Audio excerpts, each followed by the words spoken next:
All right, we're here with Isaac and Tyler Blake Cook and myself. So we're putting together a talk on threshold deontology, and I'm really excited for this. So for those of you who don't know, I'm Avi. I'm a vegan medical doctor interested in philosophy and normative theories, and I'm with Isaac and Tyler Blake Cook. And we're going to talk about threshold deontology. I'll let Tyler introduce himself. Our guest, well, actually, before that, sorry, I'll let Isaac introduce himself, and then we'll introduce Tyler. No, I don't know why I have any kind of priority here. I mean, it'll The be guest on. comes last. Oh, okay, fair enough. Well, yeah, I'm Isaac. Ask yourself. I have a YouTube channel. I talk about philosophy, ethics, stuff like this. All right, Tyler, take it away. Yeah, and I'm Tyler Cook. I'm a fourth year. Am I my fourth year? Yeah, I'm a fourth year PhD student in philosophy at Ohio State. I did my undergrad at the University of Georgia and my master's degree at Arizona State University. And it was around the time of when I was working on my master's degree that I started thinking about these issues with threshold deontology. I was really interested in normative ethical theory, and I got interested in threshold deontology, or moderate deontology, as it's sometimes called. When I was doing my master's degree at Arizona State. So I'm excited to talk about this stuff with everybody today, because it's been a while since I've looked at some of these issues with threshold deontology, and it's really cool and exciting stuff. So I'm excited to talk about it. All right, awesome. So where do we begin? I think this is really interesting because, like we were talking about before, and by we, I mean Isaac and I, we've sort of been thinking about what are the things we care about and what normative theory best captures the things that we're caring about. And we realized that we didn't really have a name for it because it didn't fully fit into quote unquote consequentialism or utilitarianism. It didn't really fit into rule utilitarianism. And it didn't fit into deontology either. But it did fit into some kind of hybrid between the two. And where it all came back for me was a trolley problem kind of situation where I don't think I would kill one to save two or three or four or five, but I would at some point if you kept sliding the number up. Don't know exactly when, but if it reached 50,000, yeah, I probably would.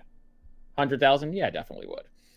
And so I think there was some sort of threshold, if you will, and that turns out to be actual normative theory that captures that view, threshold deontology. Now, there are, of course, nuances to that, but and I'm excited to get into them. So, yeah, can I just ask a quick question? Yeah, sure. Yeah. So you say that whenever you realized initially that your view didn't fit neatly within like rule consequentialism or rule utilitarianism or deontology, I guess you were thinking at that point of just a kind of absolutist deontology, that it wouldn't fit under that kind of scheme. Oh no, even I think even like but by absolutist you mean Kantian as opposed to like Russian, or like what do you?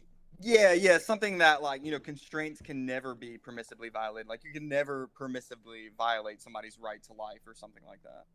Yeah, I was thinking sort of like Kantian, but even with Russian, I understand that, for example, Russian deontology, like some rules or some duties can supersede others, and so some more refined versions of deontology, you can have a rule that is more important than another rule to follow. But I think even that didn't fully, so that captures my view better, I'll grant that, but I still don't think it fully captures my view. And the reason for that is because I still think that for any rule that you bring to the table, I think at some point, whatever rule you bring can theoretically be superseded by a utility on the other side of the scale, a utility differential on the other side of the scale, if you scale up that utility differential high enough. And barring... do you not think that Ross can capture that sort of view? So he can, the way I think he can capture that view,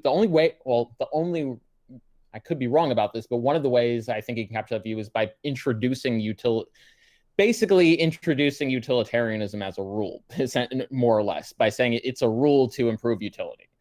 But barring any of the moves, so yes, you can do that, but it's considered like if you do that, it's like there's something, and I can't quite articulate what it is, but there's something unsettling about these types of moves. So the following moves I find to be a little bit unsettling. When a consequentialist basically cashes out consequentialism in terms of deontology, in terms of rule following, when a deontologist captures utilitarianism or consequentialism in terms of utility, or when like a virtue ethicist will say like, well, it's virtuous to improve utility, or it's virtuous to follow rules, or things like that. And the reason I find them like, I almost call them sort of meme moves. The reason I find them a bit like disheartening is because the whole point of these different normative theories is to separate things out from each other. And yes, you can capture them, but like, I guess it's just, there's something about that seems memey. And all I'm saying is that barring those moves, I don't know how Russ can capture that. If he wants to be okay with that type of move, saying like, okay, well, it's a rule to be sort of a utilitarian, I guess, like, fine. Yeah, go ahead. Yeah, I was gonna say, I mean, it seems to me that he already has this rule, right? I mean, he has the prima facie duty of beneficence. So one thing Ross says is like, for example, so he thinks we have a duty of non-maleficence, as he calls it, right? So you know the picture of the prima facie duties, right? It's like they're not absolute. You don't always have to follow them because they can conflict in interesting ways, and some might outweigh others in certain situations. And this, so he has this kind of picture of thing. And I think he's motivated really by this thought that like there can be conflicts of duties, and like what do we do whenever duties conflict? Like if we think that duties are absolute, then it's like no matter what we do, we're going to do the wrong thing whenever they conflict because we can only follow one of them, right? So I mean that's the kind of cool thing about his picture is it gets to say that some duties are more stringent than others. But I mean I think Ross just thinks that like, look, when we reflect on like what matters to us fundamentally, the things that seem to matter to us and what seem to be morally salient, it seems like one thing we should be doing is not harming others. Like it's bad to harm other individuals, right? But another thing that seems pretty intuitive is that it's good to benefit others. It's a good thing whenever you can make other people more well off, right? So then the thought seems to be that while it's normally the case that if you could either not harm someone, or sorry, if you could harm someone and it would create some beneficence somewhere else, or you can not harm them and you would miss out on that beneficence. I think Ross sort of argues that non-maleficence is typically more stringent, so you shouldn't harm others in order to benefit others. So I think in a way Ross's theory, some people have thought that Ross's theory really does undergird a kind of it kind of has a kind of threshold deontology to it. So at least some have thought that way. Real quick, Tyler, do you think there is any meaningful distinction between Ross's prima facie duty of beneficence as opposed to just utility simpliciter? Or is beneficence just utility simpliciter in the sense that we ought do, when someone says we ought do things that are beneficent, do they mean we ought improve utility? Or is there any sort of distinction between those two? So I'm not a Ross expert exactly, so I'm not sure exactly what he has in mind, but I would say it at least seems plausible to think that whenever you think, whenever someone says like, oh, you should be beneficent toward others, the thought seems to be like, oh, well, you have a duty to make others more well off whenever you can, whenever it wouldn't be a great sacrifice to you, just generally speaking. It's nice to be nice to people, right? It's nice to increase others' well-being whenever you can, and that sounds like a kind of utilitarian-like consideration. Okay, I don't have a view on that myself. So if what I'll say is just if beneficence really does just reduce to utility, then I agree. Ross just has several different rules, and one of those rules is to increase utility. Let me just say one thing that you might not like about Ross's view, though, is that, one thing Ross says is that whenever a duty is in play, like it's in play, and if nothing is conflicting with it, like you have to follow that duty, right? Mm-hmm. So one thing you might think, and I think some authors have pointed this out before, I'm not sure, but it definitely strikes me as important to think about, is like you might think that like we're always in a position to benefit others. Like there's always things we could be doing. Like I could be volunteering at the soup kitchen right now, or doing something else. Yeah. Or giving them like I'm always in a position to be benefiting people. And in a way that might make Ross's theory actually really demanding in a utilitarian like way, like, you know, there's these demandingness objections against utilitarianism, you might sort of pose that same kind of objection to Ross, because you might think that, like, he says whenever the duties are in play, you know, they're in play and you ought to follow them if they're not, you know, conflicting with others. So it seems that if you think that you're always in a position to be beneficent toward others, then, like, you're always going to have to be being beneficent as long as it's not harming others, or as long as it's not being unfair to others and things like that. Right. Right. And obviously, I do find that demanding. There are ways that, so we've thought about this as well. And I think there are ways that you can separate. You can have some principled way of separating, although it's not easy, but there may be some ways to have a principled way of separating what is good versus, or virtuous versus what is not only good and virtuous, but obligatory. But that's a bit of a different conversation.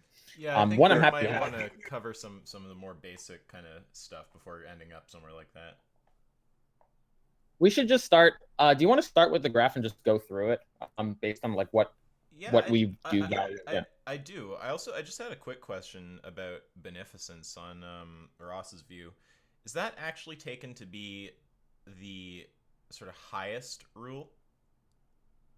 No, it's like, I think the idea is like the duties have different like degrees of stringency, and he thinks beneficence is important, but normally like it's more important to keep a promise than to, you know, benefit others. If you could break a promise to maybe slightly benefit others, then you shouldn't break the promise. So beneficence is more important on his view, but it's not by any means like more important than the other principles. Yeah, and I take it that non-malfeasance also supersedes beneficence, generally, all things considered equal on Russian's view. That's right.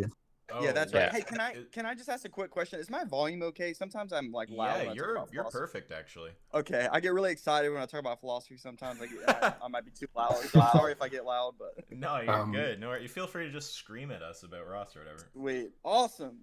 What if you don't? Bryn's trying to say something here. Yeah, if you don't mind, I'll just hop in because it's there's a common sort of critique of the way that Ross poses idea. Let's just ask first, because Ty did come in here expecting two people.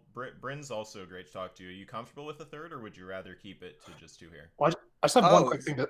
one quick thing to say. That's fine. Well, just one second. Let's just out of respect for the guest. Do you have any preference there, Ty? No, as many people as want to talk, I'm cool with that. Oh, okay, cool. Sorry, yeah, go ahead, Sophia.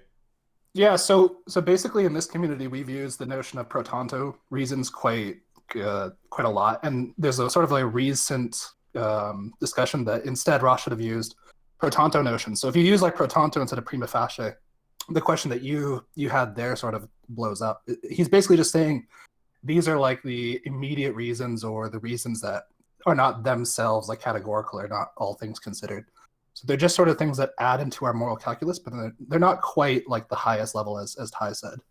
And so there's at least a few authors who have said that, yeah, pro tanto, which is something like Ovid in particular uses quite a bit, is a better way to think about some of those affairs. Yeah, that's right. Are you referring to like Shelley Kagan's discussion of this issue? Yeah, Kagan has, and I think a few others have mentioned that if we like were to modernize like Rossian ethics, we would instead use the term pro tanto. Like that fits better into our current understanding of things. Yeah, that seems right. And I guess part of what I was wondering there, so non-malfeasance is also not taken to be like the highest rule here, correct? Yeah, I think that's right. But look, I think it's really going to depend on context. I mean, I think that Ross is going to say that in a situation in which you could slightly harm someone and really benefit millions of people, I think he's going to want to say, like, look, context is really important to Ross. I think he's going to want to say that, look, these duties can vary depending on these contextual factors. They can vary in their stringency and, you know, and their severity, or their, you know, their degree of moral importance. Because I think what Avi and I are going to say, or are going to want to say, is like, if malfeasance and beneficence are construed such that, you know, as far as we can tell, we're just talking about utility, it's going to be like trivially easy in like the vast majority of cases whenever a non-utilitarian value is put up against, let's use non-malfeasance here, to just scale up the like malfeasance concern high enough and have that override whatever the value. Like, I can't picture a situation where I'm going to care more about a promise than utility once you scale the utility concern up enough, right? Yeah. So it seems like I would need to read more about it, but that seems like on its face like a big concern. Like there's gonna have to be a lot of weighting on, especially like, well, I guess I shouldn't say especially non-malfeasance, but there's gonna be a lot. There's whatever is kind of equivalent to utility in that system, if there is something equivalent to utility. It seems like it's gonna have a lot. It's gonna need to have a lot of weighting, because we find it pretty easy to generate situations where utility like outweighs these other kind of concerns. I don't know how you feel about that. Yeah, sorry, you were saying, what was the last bit about? It's about the importance of a value like non-maleficence in Ross's system. I guess my concern is if the value isn't weighted like pretty highly, I think that the system is going to do a bad job of like mapping the kind of things that I care about, because I find it very easy to like scale up. I just think in terms of utility really here, but like to scale up the utility concern and then have that become more important than preserving whatever the sort of deontological concern is. So it just seems like if we have some system where we don't directly talk about a utility concern, instead we talk in terms of beneficence and maleficence, you're gonna, and we talk about that as like a rule, you're gonna have to weight that rule like very highly such that it easily outweighs other concerns. Yeah, if that's you want right. to map what I care about, at least. Yeah, that's right. And like I said, I think he does things that, generally speaking, that preventing harm is more important than benefiting others. And I mean, he even says in The Right and the Good, I think this is in chapter 2, he says, like, look, it's like the data of ethics is just, sort of our intuitions and the intuitions of, everyone who's like part of the moral community. And it's like, that's what I'm intending to capture with this kind of normative ethical theory. I mean, it is a little difficult, right? Because you might think that, oh, it sounds a bit descriptive what he's up to here. But I think that he just really wants a theory that comports with sort of common sense, moral judgments, and moral intuitions. And a lot of people have agreed that he does a pretty good job of doing that. That he seems to capture common sense morality pretty well. Yeah, and I think that, so maybe we'll move to this more thoroughly later, because I think Avi's got a good idea about wanting to start by going through this visual representation we have of the system and seeing what you think of that.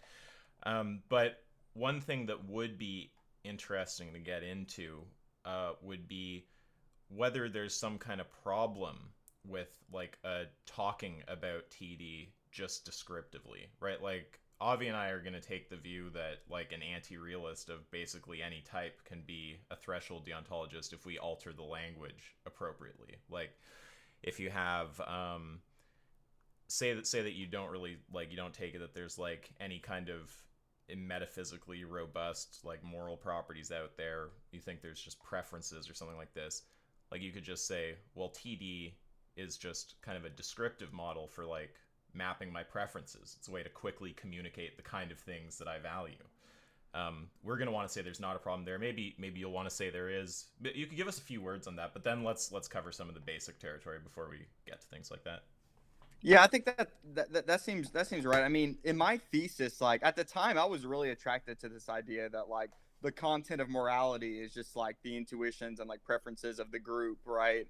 And like I'm not so sure. I mean, I think my opinions have definitely changed over the past few years, but at the time, I think I was really attracted to the idea that like, oh, you want to know where a threshold is, or you want to know how important a constraint is? Well, just look at what people on average think. Like, look at what people sort of tend to think, and like that's I don't think that works in the end. I mean, that's something that's an idea I flirted with. I mean, if you want to be a realist, if you want to be a moral realist in a threshold deontologist, that's certainly not going to work, because you're not going to think that like people's intuitions just settle the matter. You're going to think there's some like attitude independent truth, or fact of the matter about where the threshold actually lies or how serious it is. But I mean, I guess you probably could be some kind of relativist and think that threshold deontology is just a way of just like describing what people's thoughts are. But then it wouldn't really in the end be a normative ethical theory, in the sense that like it wouldn't say like here's what to do and it doesn't matter what anybody thinks about it. Like these are just the normative ethical facts. A kind of robust moral realist kind of position. It wouldn't be something like that, obviously, right? Yeah, right. Of course, it would be. It's kind of funny for one's normative ethic to become entirely descriptive, but like as long as we kind of all agree that it's fine to just say like, look, I don't have any robust metaphysical commitments here. Like I'm just talking about like if I say I'm a utilitarian, I'm just saying my values are best captured by utilitarianism, right? The kind of things that utilitarianism will prescribe as good, those are the kind of things that I'm going to have a preference for. It seems like just kind of trivial. Like you could do the same thing with threshold deontology. Yeah, that's right. Yeah, though I do suppose it seems to me that part of what it is to endorse a normative ethical theory is to think that like when other people are like violating that theory's demands, like they're doing something wrong. And you might think that like when you endorse a normative ethical theory, you don't just think, oh, from my perspective they're doing something wrong, but no, they're like really messing up in some way. That seems like a natural thought, but I'm not sure what you think about that. Yeah, I guess it I don't know exactly what to say about that. I guess it depends on how you think about normative ethics. I'm not sure I have anything useful to say there. So I guess what I don't want to get into is some really technical conversation about whether we're still technically talking about normative ethics if we do something like that. I guess I just want to say that I don't. Okay, so the statement like my normative theory is threshold deontology. If you're not, if you're an anti-realist, maybe there's some kind of problem there with categorizing it as a normative theory. But the very close by kind of statement of my preferences are accurately mapped by this kind of theory, that I don't think is going to be a problem. So like I grant what you're saying. Yeah, using the word normative theory might be incongruent with that kind of like meta ethic, sure. But just pointing to the same theory and making it clear that it's a kind of like attempt to describe your preferences, or that you're attempting to describe your preferences when you make reference to it, that I don't see a problem with. Yeah, I think it would certainly be weird if someone was like, "Hey, I'm a utilitarian," and guess what else? I don't even care about happiness. It's not even something I'm concerned with. But yeah, we should maximize happiness. Like that seems like a weird thing to say. I mean, I guess, well, I feel like we could get off in the weeds here. I guess, like, maybe a realist of some stripe could say that, like, there's just a complete separation between their, like, preferences and what is actually good, and they've somehow, like, deduced that utilitarianism is good, but they, like, have, like, you know, a preference against it or something like that. Maybe you could have a view like that, but... Yeah, they could say that the truth of the normative ethical theory is like its truth isn't determined by their preferences. Like they would want to say that, but it would seem weird if they were like, yeah, the truth of it is independent of my preferences, and also like I don't really care about ethics, or you know, like my preferences don't line up with it, so I don't have ethical preferences anyway. I mean, you could be like that in principle. Like, I mean, there are certain people you might think like in principle there could be people who know the moral facts but just don't care about them. This is actually a kind of a substantive dispute in metaethics about whether there could be such characters who say things like, "I know torture is wrong, but I don't care about it." Or I'm still going to torture. Like, yeah. Parfit thinks this, right? Like he thinks you can have like a psychopath who's like aware of all the relevant moral facts and like just doesn't care. Right. This is related to a discussion about whether, so there's these theories called like judgment externalism and judgment internalism. And yeah, these externalists think that like, no, you don't have to be motivated not to do something to think that it's wrong. Like, no, you can just think that it's wrong and it doesn't have to, you know, hook up with your motivational system at all. Yeah, I mean, my thoughts are a bit blurry on this stuff, but I can't make any sense of like what an external normative reason is. It's like if you tell me like this is a loaded example, but what a contradiction is. Like I understand a contradiction is some proposition and negation and conjunction, but I can't like picture contradictory things. Like, I can't picture like a square circle. Now, I'm not saying that external normative reasons are contradictory, so it's a kind of bad analogy. But the similarity is just that I can't picture the thing they're talking about. I don't really know what's meant by that. So, yeah, I have trouble with that kind of idea. I mean, I think Mark Schroeder is someone who I think makes this pretty vivid in his book Slaves of the Passions, I think it's called, where he gives this example. It's like, so suppose someone wants to go to a party and they don't like dancing, they just hate dancing. It would be strange to say that, hey, a reason for you to go to the party is that there's going to be dancing there. Like, it doesn't seem like that's a reason for them at all, because it doesn't really, you know, resonate with them. It doesn't line up with their motivational system at all. He takes like sort of cases like that to motivate internalism about like reasons and sort of these normative judgments. I'm not sure. Honestly, I don't have a settled opinion on this. I think it's really interesting, but I'm not entirely sure what I think about these issues. Yeah, like we got into this recently. Like we had someone trying to give an intuition pump, sort of like if your kid doesn't want to go to the doctor, surely they're being irrational.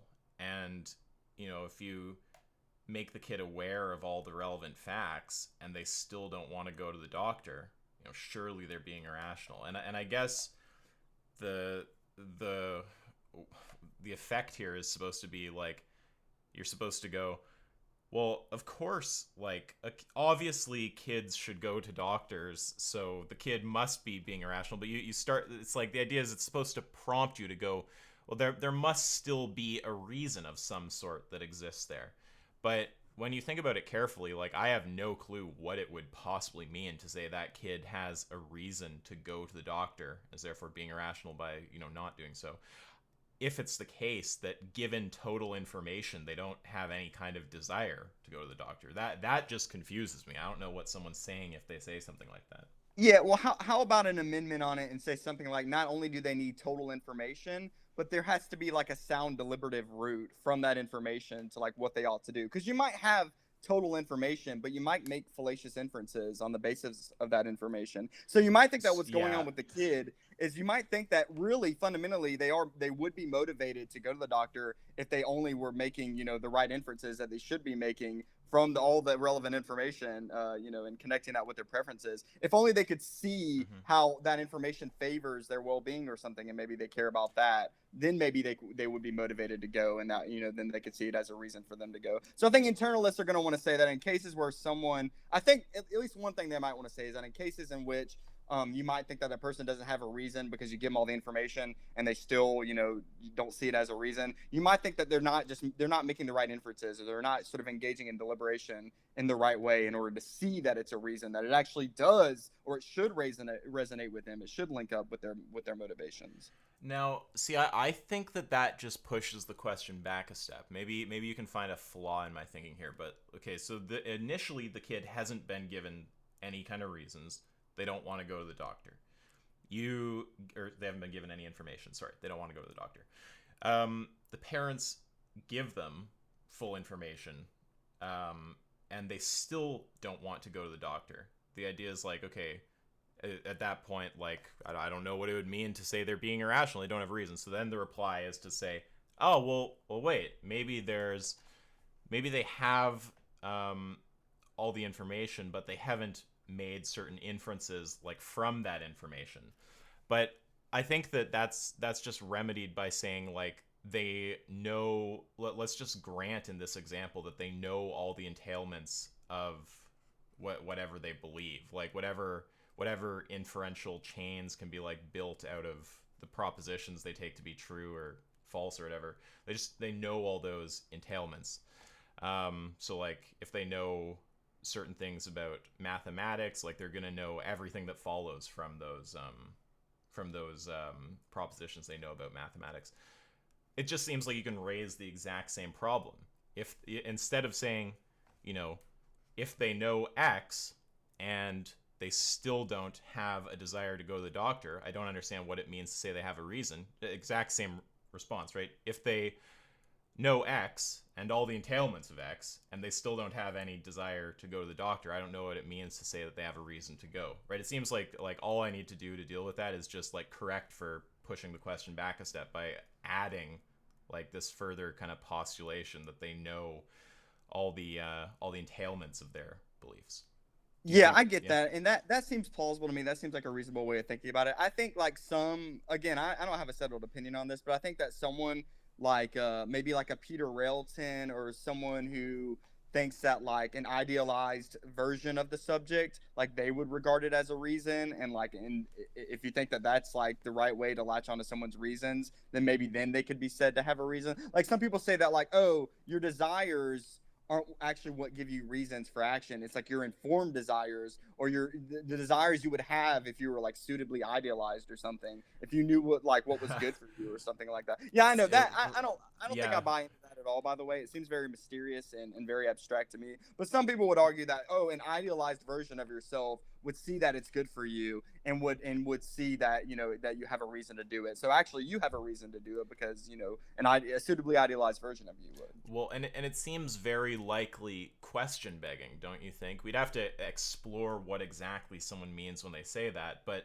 suitably idealized sounds like it just might mean someone who is responsive to the kinds of reasons that we're talking about, right?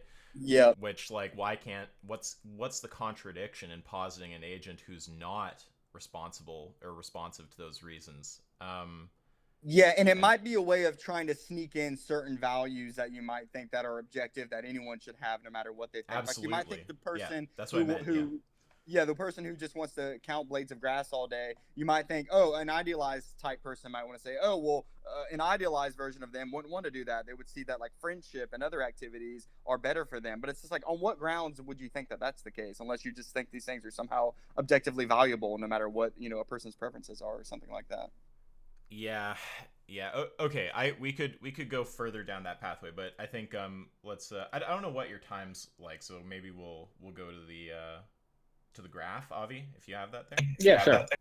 Okay, so this was a way that we wanted to describe what we cashed out to be at least our framing of threshold deontology. So I posted this in general. Are you able to view this? Yeah, let me go to it right now. Yeah.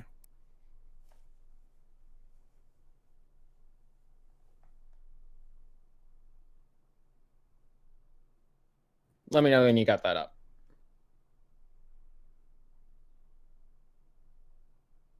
Okay, I see it. All right. And so what we wanted here was to describe what the view is. So on the y-axis, what we have is moral value of a given action. And on the x-axis, we have utility. Now, really, the label consequentialism, I recognize, should be utilitarianism here, if we're talking about utility. But that aside, we can start with the most straightforward one here, which is the C line. We take that to be consequentialism. In this case, it's really utilitarianism. Now, if we look at the utilitarian line, the red line, what if a given action doesn't result in any difference in utility, then on the x-axis, we're at the 0. So where would we be on the y-axis? Well, that seems pretty straightforward, that we would also be at 0, because on a utilitarian view, if actions don't change utility either way, then it would have a neutral moral value. So the moral value wouldn't be a negative or positive, it would just be 0. Well, it Making sense? Sorry, can you hear me? Yeah, sure. Yeah, I messed up. I accidentally opened another page. I didn't know if you could still hear me. Sorry, you said that if an action doesn't have any benefit or harm, then it's neutral.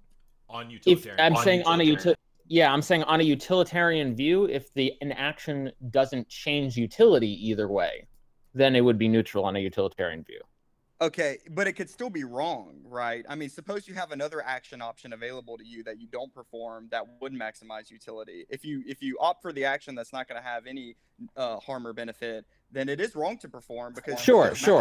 Yeah, so we're talking about a situation where if you just are deciding between all the available options and the difference between the options that you're looking at result in 0 difference in utility, on a utilitarian view, the moral value of these options would be 0. Gotcha. Yeah, it wouldn't be negative or positive. So we're with each other. We agree so far. I think so. I'm just trying. Maybe I'm doing this the wrong way. I was understanding as moral value as like. So you're thinking like better or worse, right? I mean, maybe rightness or wrongness isn't the right way to think about this. Maybe it's more like a better or worseness kind of relation. I'm not sure the exact distinction. Is it? Are you what's the? Are you taking better and worse to be categorical right and wrong to be categorical and like better and worse to be kind of like scalar? Like, is that sort of the idea? Yeah, I guess that's normally how people think about it. Because I was just wondering, like, if you have a number of action options available to you, and like they all would have the same net benefit, maybe they all would, benefit 3 and harm 3. Then like, they're all equally right. Like they're all equally permissible and they're all like neutral, I guess. Relative to each other, neutral. Yeah, they're all right. Yeah, like any of the 3 actions would be right to perform. Yeah. Because if you're just trying to maximize utility, they're all the same. Yeah, I'm just taking. So this is so something could be right or wrong, but things could have different levels of rightness or wrongness. So I take these things to be, if we discuss the question of whether something is right or wrong, that would be a categorical question. If we discuss how right or how wrong it is, that would be a continuous variable, meaning like there's different degrees. And then with respect to the relative versus absolute utility, which you were getting at before, for simplistic sake, we could just be taking like it in a vacuum. So let's just say we could address multiple different actions as well. We can like frame this as a relative choice between others, and we could just say there's no utility difference for the sake of the argument, or we can just say like we're hypothetically dealing in a vacuum where there's only one action, and that action results in like some amount of utility, positive, negative, or neutral. Well, like we could go either route. I think that part of the problem Ty was raising there, please correct me if I'm wrong, I think he was suggesting that there's like variants of utilitarianism where you won't be able to assign any kind of moral weighting without having two actions to compare. Oh, that's fine. Yeah. Then we take the latter out. Then we can just say that we have two choices, and they both result in the same amount of utility differential. Yeah, 'cause it's probably a lot to take in at once, but like I think that the utilitarian line there's a framing of it that'll work if we're talking about a kind of utilitarianism that's like necessarily contrastive like that. So if we want to talk about, I don't know if there's proper words for this in philosophy, but if we want to talk about some kind of like non-contrastive utilitarianism where you can just talk about the moral goodness of some state of affairs based on the level of utility present, we can obviously represent that. But if you want to, with the line we've got there, but if you want to say that we have to take a kind of contrastive approach, or at least to say that we're talking about any type of utilitarianism here, we have to be able to cover those types.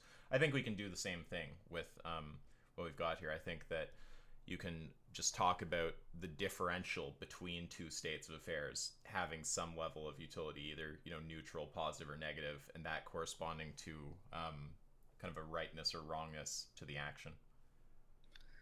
Yeah, so certainly I think it's true that a utilitarian is going to want to say, insofar as like, so let's just take like classical act utilitarianism, for example, like hedonistic act utilitarianism. They're going to say like one state of affairs is obviously better than another to the extent that like it has more net pleasure, being instantiated or whatever in that state of affairs. I guess what I was a little confused about was like, whenever a utilitarian has like multiple action options available to them, only one, if we suppose that they all have different net pleasure that would be brought about or whatever, like only the one that's going to bring about the highest net utility is the right action, and every other action is just wrong. There's no degrees of rightness and wrongness here.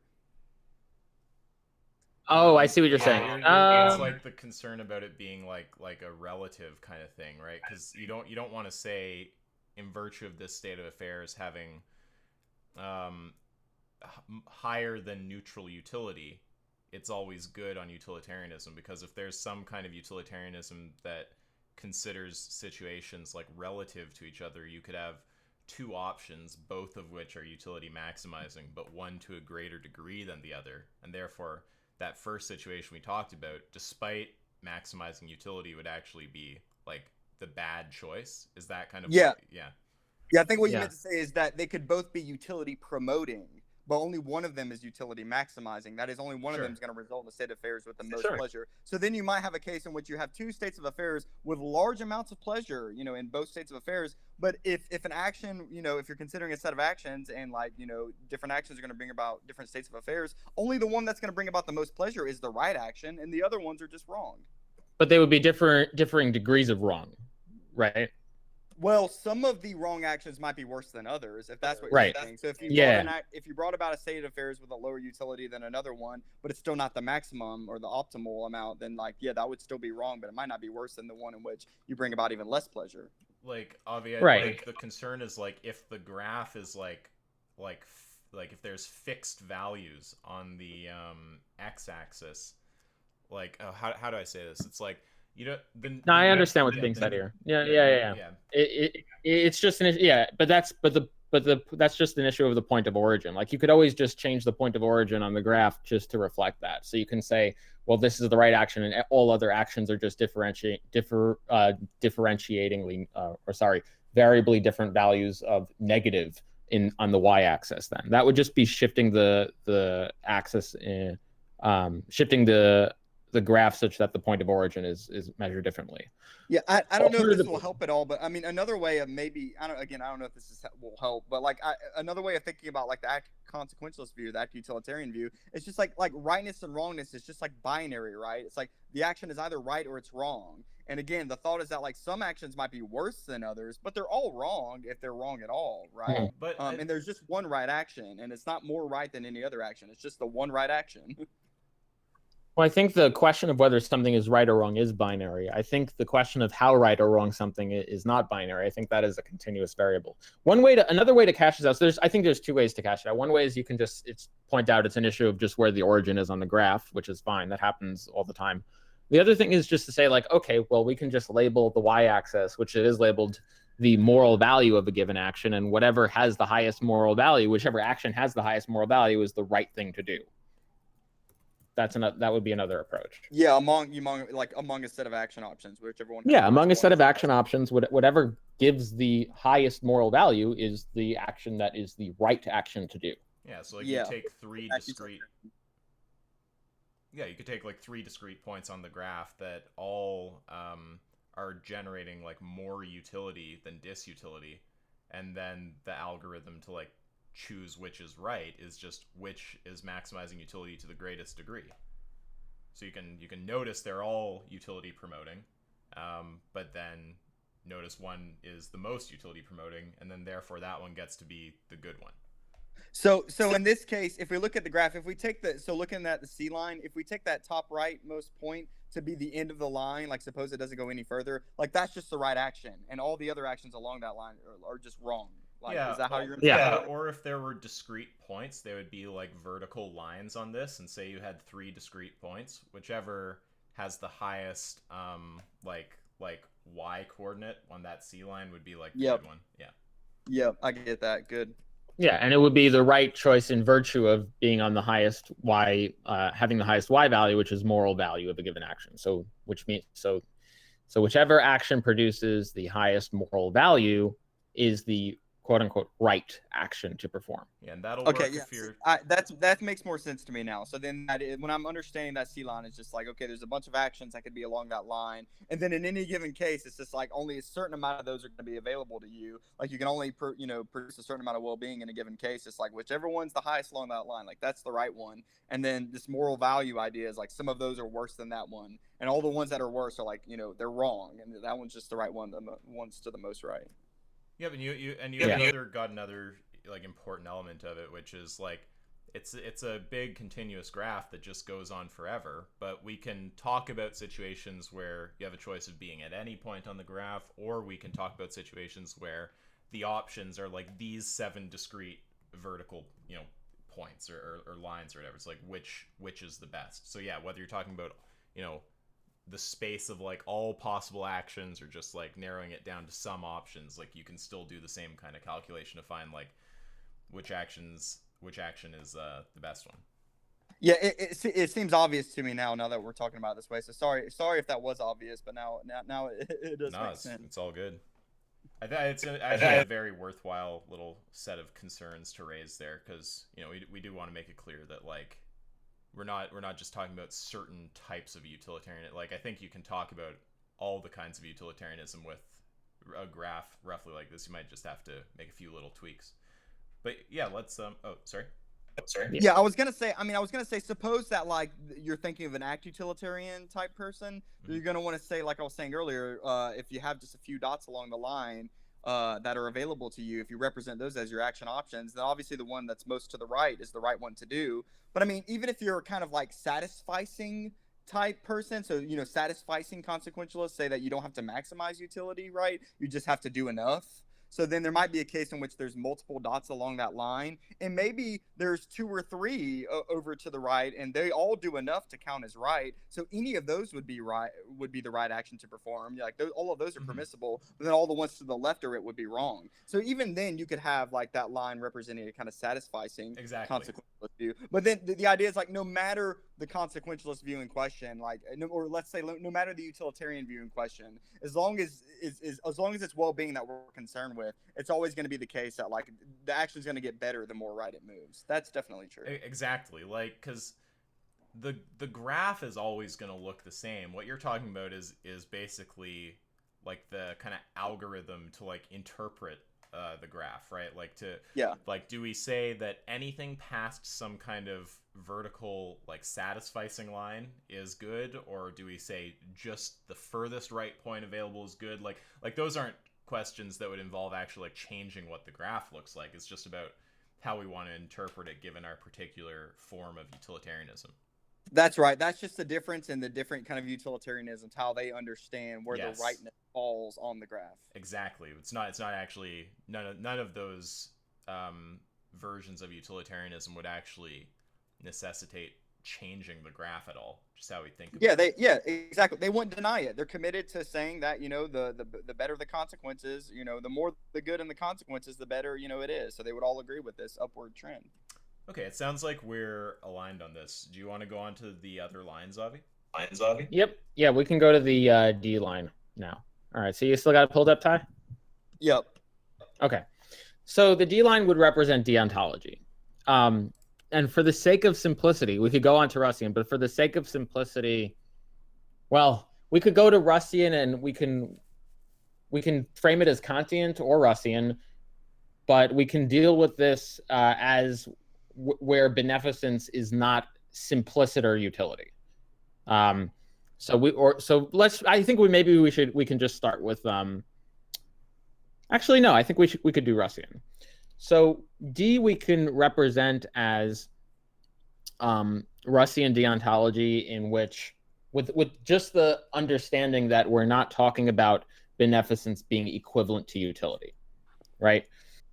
So here's what D represents. The D line represents the moral value of violating a rule, right? So it's not the moral value of following a rule. What the D value represents is the moral value of violating a rule. And there could be different lines with different, where those lines are that have different values. So obviously not all rule violations can carry equal weight. But let's just say we violate a given particular rule. Doesn't matter which one. It could be represented higher to the less negative or more negative. They'll all carry some sort of negative moral value if you violate a rule. Now you'll notice that, let's say, what happens when we're at the origin? When we're at the origin, the utility produced by that rule violation is 0. It didn't change utility either way. However, the rule has still been violated. And so the D value is as far as the y coordinate is in the negative, which makes sense because while you haven't increased or decreased utility, you have still committed a rule violation. Now, if your rule violation produced a lot of utility, you'll notice that the moral value of performing that rule violation is still in the negative, and just as much in the negative, because we are constructing D as a form of deontology that doesn't cash out a rule, that doesn't cash out the rule as where beneficence is utility simpliciter.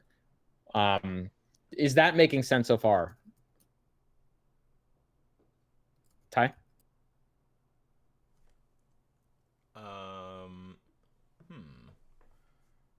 I wonder if we had some kind of tech issue there. Can you hear me, Ty? Yeah. Oh, yeah, now we have him. Were you able to hear Avi there? Sorry, did you lose me? We did for a second. We did. Oh, I was just trying to say that so D is just absolutist deontology, right? I don't know. See, what's making me hesitant of saying it's absolute deontology is I still think I want to represent D in a way that the different rules can still carry different negative value weightings. So okay, I would say different absolutist rule, like the constraint against murder is more stringent than the constraint against lying, though they're both absolute. Like one's worse. Though they're both, and by absolute we just mean they're wrong irrespective of the utility produced by it. Yeah, they can never be permissibly violated or broken. Unless, well, they can be permissible. They can never be permissibly violated unless it's contrasted with a different rule, basically. Yeah, gotcha. Yeah. So that's what I mean by that D line over there. So it's some sort of it's a deontic system in which the rule violations carry negative moral value, irrespective of the utility produced. And so they are wrong unless they are contrasted by a more weighty rule that you would be following or in accord with.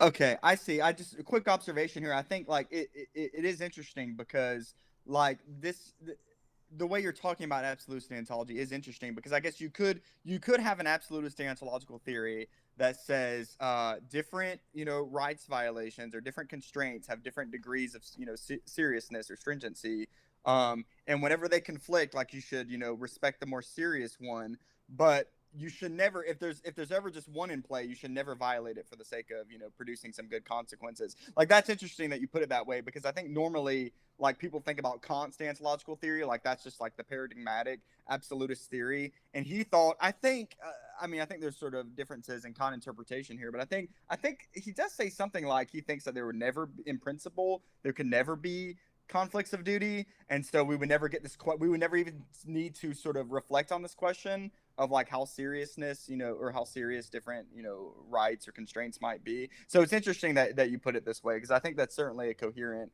like absolutist way of doing things, is to be absolutist but also think that the different rights might have different degrees of stringency. Anyway, I just wanted to make that observation there.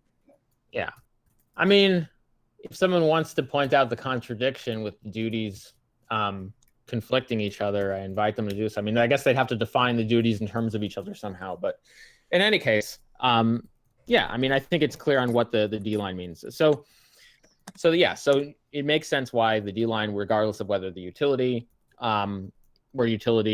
produced by the action is, it's still wrong to a certain degree, to the same degree actually, to violate that rule. And the D line could be more or less negative depending on what rule that is. Okay, so we're on the same page about the red line. We're on the same page about the blue line.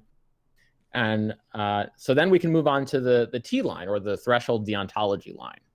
All right, we're on the same page so far? Yeah, I think so. I have some things I'm thinking about, but I want to let you finish because I'm not sure Sure. I want to express them yet. Okay, cool. So with the T line, or the threshold deontology line, you'll notice that where the T line is at 0, so not the origin of the graph, but where the T line has 0 moral value, where the action is neutral, is exactly the difference, the same difference between the D line and the C line. So if it's where the consequences, the moral value of the consequences and the moral value of the rule violation equally balance each other out. Where that is where the T line will have 0 moral value. It would say the threshold deontologist would say that action has a neutral moral value. It has a neutral moral value at the point where the moral value of the consequences and the moral value of the rule violation equally balance each other out. At the origin, where there is a rule violation, so we're at the origin of the graph now, where there is a rule violation and where the action produces no utility, the threshold deontologist would say that would have a negative moral value. That would be, and they would categorize it as wrong, because you're violating a rule and there's no consequences that outweigh that rule violation. We already discussed the neutral point. As you scale up the consequences, when you start saying that, okay, we're violating a rule, but the consequences are getting more favorable. In other words, they're getting more morally, having more moral value. So let's say you're killing someone, but you're saving lives, and you're scaling up the amount of lives you're saving. At some point, you hit that 0 point where the consequences equally balance out the rule violation. And then further along the line, when the consequences build up more and more, where let's say you save more and more people, at some point, the T line becomes positive. That is to say, the threshold deontologist would look at the action and say, it has a positive moral value.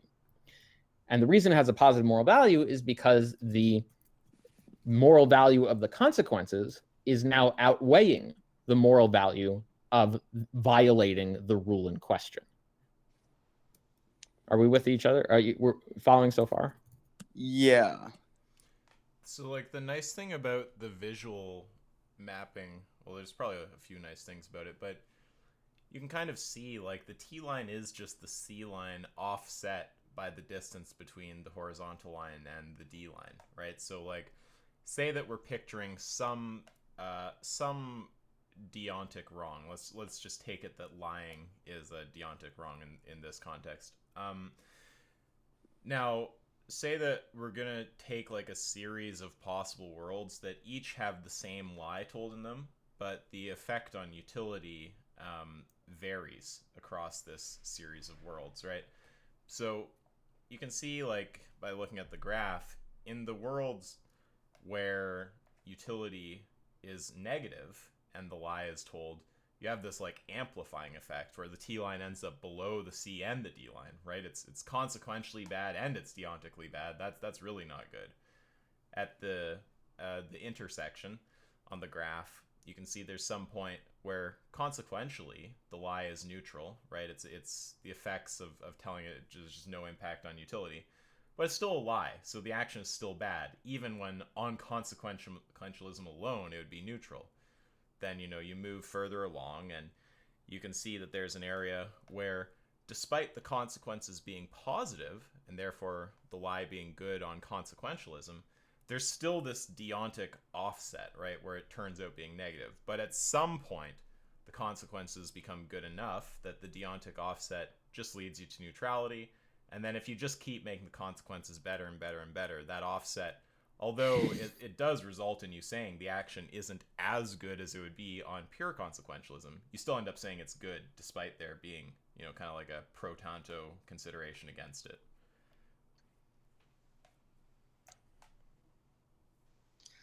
Yeah, so okay. So Avi, tell me if this is accurate, or is this capturing your understanding of the graph? So with the T line, before it gets to the x-axis there, like, all of those actions are wrong, correct? Before it gets to the y value of, before it crosses the x-axis, is that what you're asking? Yeah, before that line like reaches the x-axis, and then, you know. So what I would say is that on the threshold deontic view, I would say all of those actions prior to that point have a negative moral value. Now, and the reason I'm saying that is because I don't want to have some conflation of being, well, everything is wrong except for this view that everything is wrong except for the best possible action, or the action that has the highest moral value. I'm just trying, the same thing we were discussing before. I'm trying to cash it out into moral value, and then whether your view of moral value is a sufficiency one where it's like good enough, one that they're all right and others are wrong, or whether your view of moral value is that only the action that has the highest possible moral value is the right one and all other actions are wrong. I want it to be the graph to still capture those different views, and so I'm cashing it out in moral value. And whatever view you have on moral value translating to rightness or wrongness, you can interpret that later. Okay, so yeah, I think that makes sense. So let me step back for just a second. So let's imagine we're just taking an action like Isaac, would you say lying? Sure, yeah. So let's just take lying, okay? Now let's put lying on the C line, right? The deontological aspect of it just doesn't even matter, right? It's like right. As soon as the well-being starts going up, the more value starts going up. The lying just doesn't make a difference. Exactly. Right. And then we move that to the T line, right? And then we see lying, it makes a big difference right from the start. But we got to get a lot of well-being going before that moral value goes positive. And then you're saying, then we put lying on the D line, and it's just always the same moral value, no matter the well-being or suffering involved. Is that how you want to think about it? Yeah. The only slight correction, at least that I can think of, is you said you have to have a lot of utility before it becomes positive. Now, of course, I agree with the general thing you're saying there, but how much utility it needs, that's like a separate question. Maybe it doesn't take a lot of utility for a lie to be okay, but it takes a lot for like a genocide to be okay or something like that. But right. So yeah, so barring the word a lot, yes, I agree completely with everything you said. Yeah, gotcha. Yeah. Yes. Because here's the thing, Ty. Like, if we want to, like, so in this graph, this actually is for murder. Like, the D would be like a killing someone kind of thing. But if we were to make it a lie instead, we can cash it out in that graph. It's just that the D line would be a lot less negative. Does that make sense? And so it would require a lot less utility for the threshold deontologist to say it's okay. Yeah. If the Yeah. D So line I don't know how helpful this will be, but let me just tell you what I was thinking for a minute while I was a little bit confused, and I don't know if this will illuminate things at all, but for a moment I was thinking that the C line, that's just what any plausible ethical theory would say. Namely, the more well-being minus suffering an action results in, the more moral value that action is going to have. And we're not talking about whether it's right or wrong. Like, it could create a lot of well-being. It could be very high in moral value in terms of, the well-being minus suffering that's produced by it. And almost any plausible normative ethical theory is going to say that, like, better consequences, well-being minus suffering is like good. And the more well-being minus suffering you could produce, the higher the value of the action. But they could just disagree on like whether that makes a difference to the rightness or wrongness of the action. So I was thinking that the C line could really just be any plausible normative ethical theory. But then when we start putting dots along the line and we want to talk about which action is right or wrong, we have to talk about the nature of those actions. So if you just focus your attention on the C line, you can say, hey, I'm a threshold deontologist. I think that the more well-being minus suffering that's produced by action, the better it is. But when I move along the C line and I put an action, look, put it somewhere between C and T here. I don't know, just a little to the right of the C. I might still think that action is wrong, even though it's high in moral value, because I might think that although it is high in moral value, there's this other thing, namely the intrinsic wrongness of the action, that's like counterbalancing that high moral value. And when we're talking about the moral value here, we're only talking about like its instrumental goodness or something like this. Do you see why one might be confused if one thinks about it in that sort of way? I guess. So maybe this would clear it up. So by moral, the only reason I'm saying moral value instead of rightness or wrongness is just to avoid like one's view of how moral value translates to rightness or wrongness and whether it's binary or non-binary. I got it. Yeah. So like a consequentialist de facto, they would say like, okay, so they would simply say like, okay, whatever has more well-being has more moral value. And then whether that consequentialist in question, whether that utilitarian question would say, well, the wrong thing is binary and the highest one is right and everything else is wrong, or there's like some scalar view, it doesn't matter. That's both equally captured for the graph. And the reason why every normative theory couldn't be that C line is because there are actions that, well, don't comport with the moral value that a given normative theory would ascribe to that line if they're non-consequentialist theories. So, for example, a deontologist wouldn't actually place a rule violation, even that does generate some utility, as having higher moral value. It would be a negative moral value, and they would say, and the view on whether it's like wrong or how wrong it is, that's just a separate question, right? So a consequentialist would just say that actions have moral values in terms of their utility, and the deontologist would say that actions' moral value is in terms of their rule comporting or violating. Yeah. And a threshold deontologist is the difference between the two. So, and then what your view is on rightness or wrongness, that and how you cash that out in terms of moral value, that's just a separate question. Does that make sense? Yeah, I think it's becoming clear to me now what you have in mind here. So that was my mistake, I guess, initially, because whenever I saw this moral value of a given action, I just wasn't sure if you were thinking about this as like degrees of wrongness and rightness, or like better or worseness. But you're certainly right that, like, how consequentialists and how threshold deontologists and how absolutists, or whatever kind of deontologists, how they conceive of moral value, and not just rightness or wrongness, but how they talk about what makes an action better or worse. Like, they're going to disagree on that question. And I guess what you're saying is, and correct me if I'm wrong, is like this graph is a way of capturing those differences. This graph is a way of capturing the differences that different normative theories would ascribe moral value to a given action.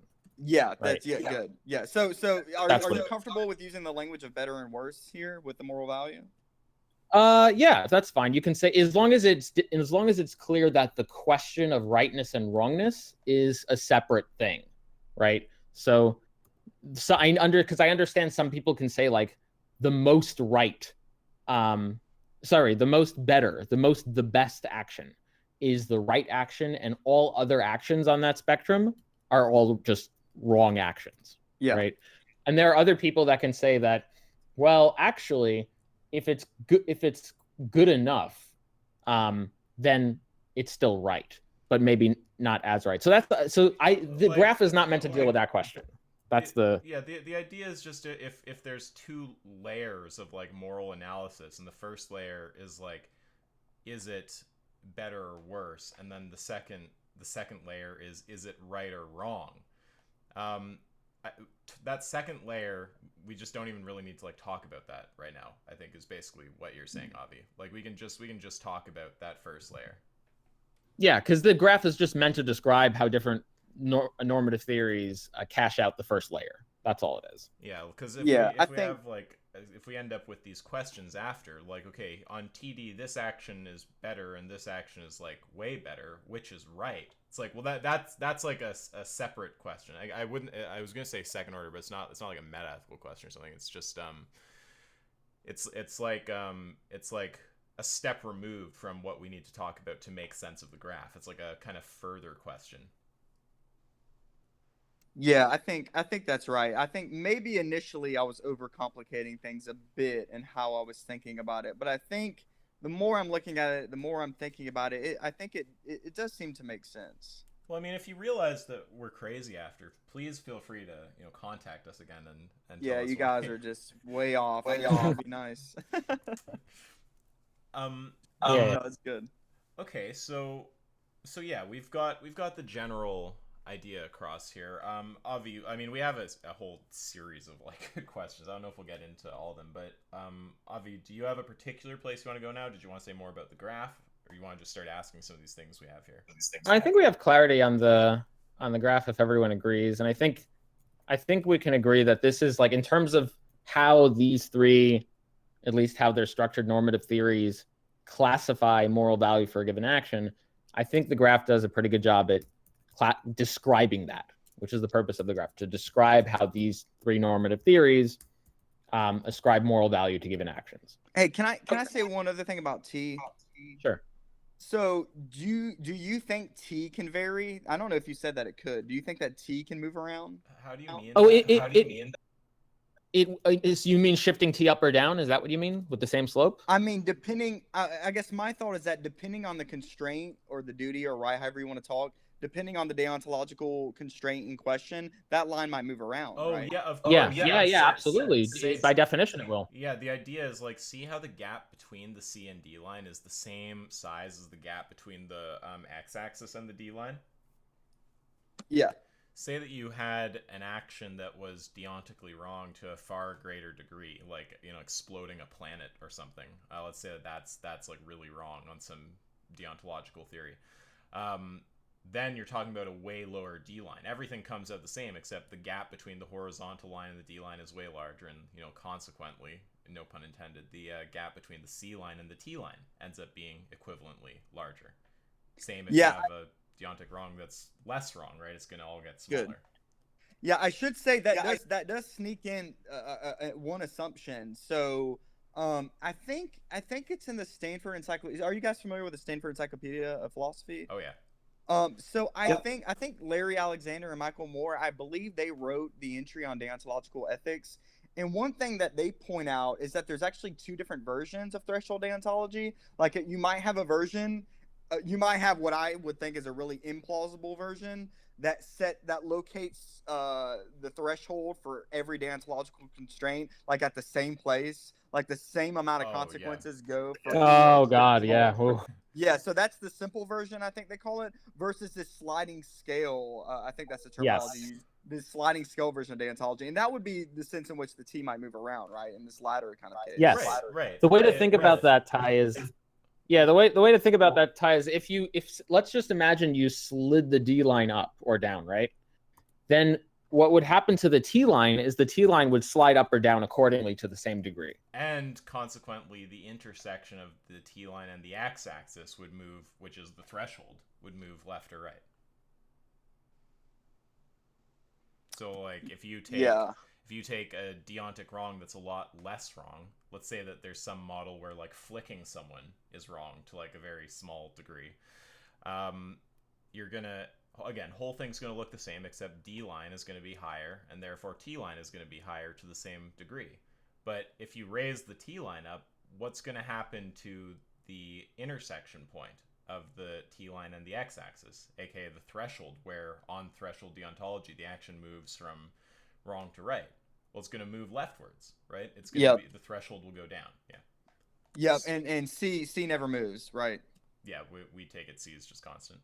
Okay, all right, yep, all right. I think, although yeah, all right, now... I know, before we get this, because I know... it's constant. We're gonna go, the mathematicians just got triggered at you, Isaac. Right, yeah, so there's people who are going to want to say you could have some kind of utilitarianism that's not linear, like it could be, maybe it's like exponential or has some weird shape to it, and say for whatever reason that makes sense and you have a view like that. I think everything's still going to apply. It's just you're going to get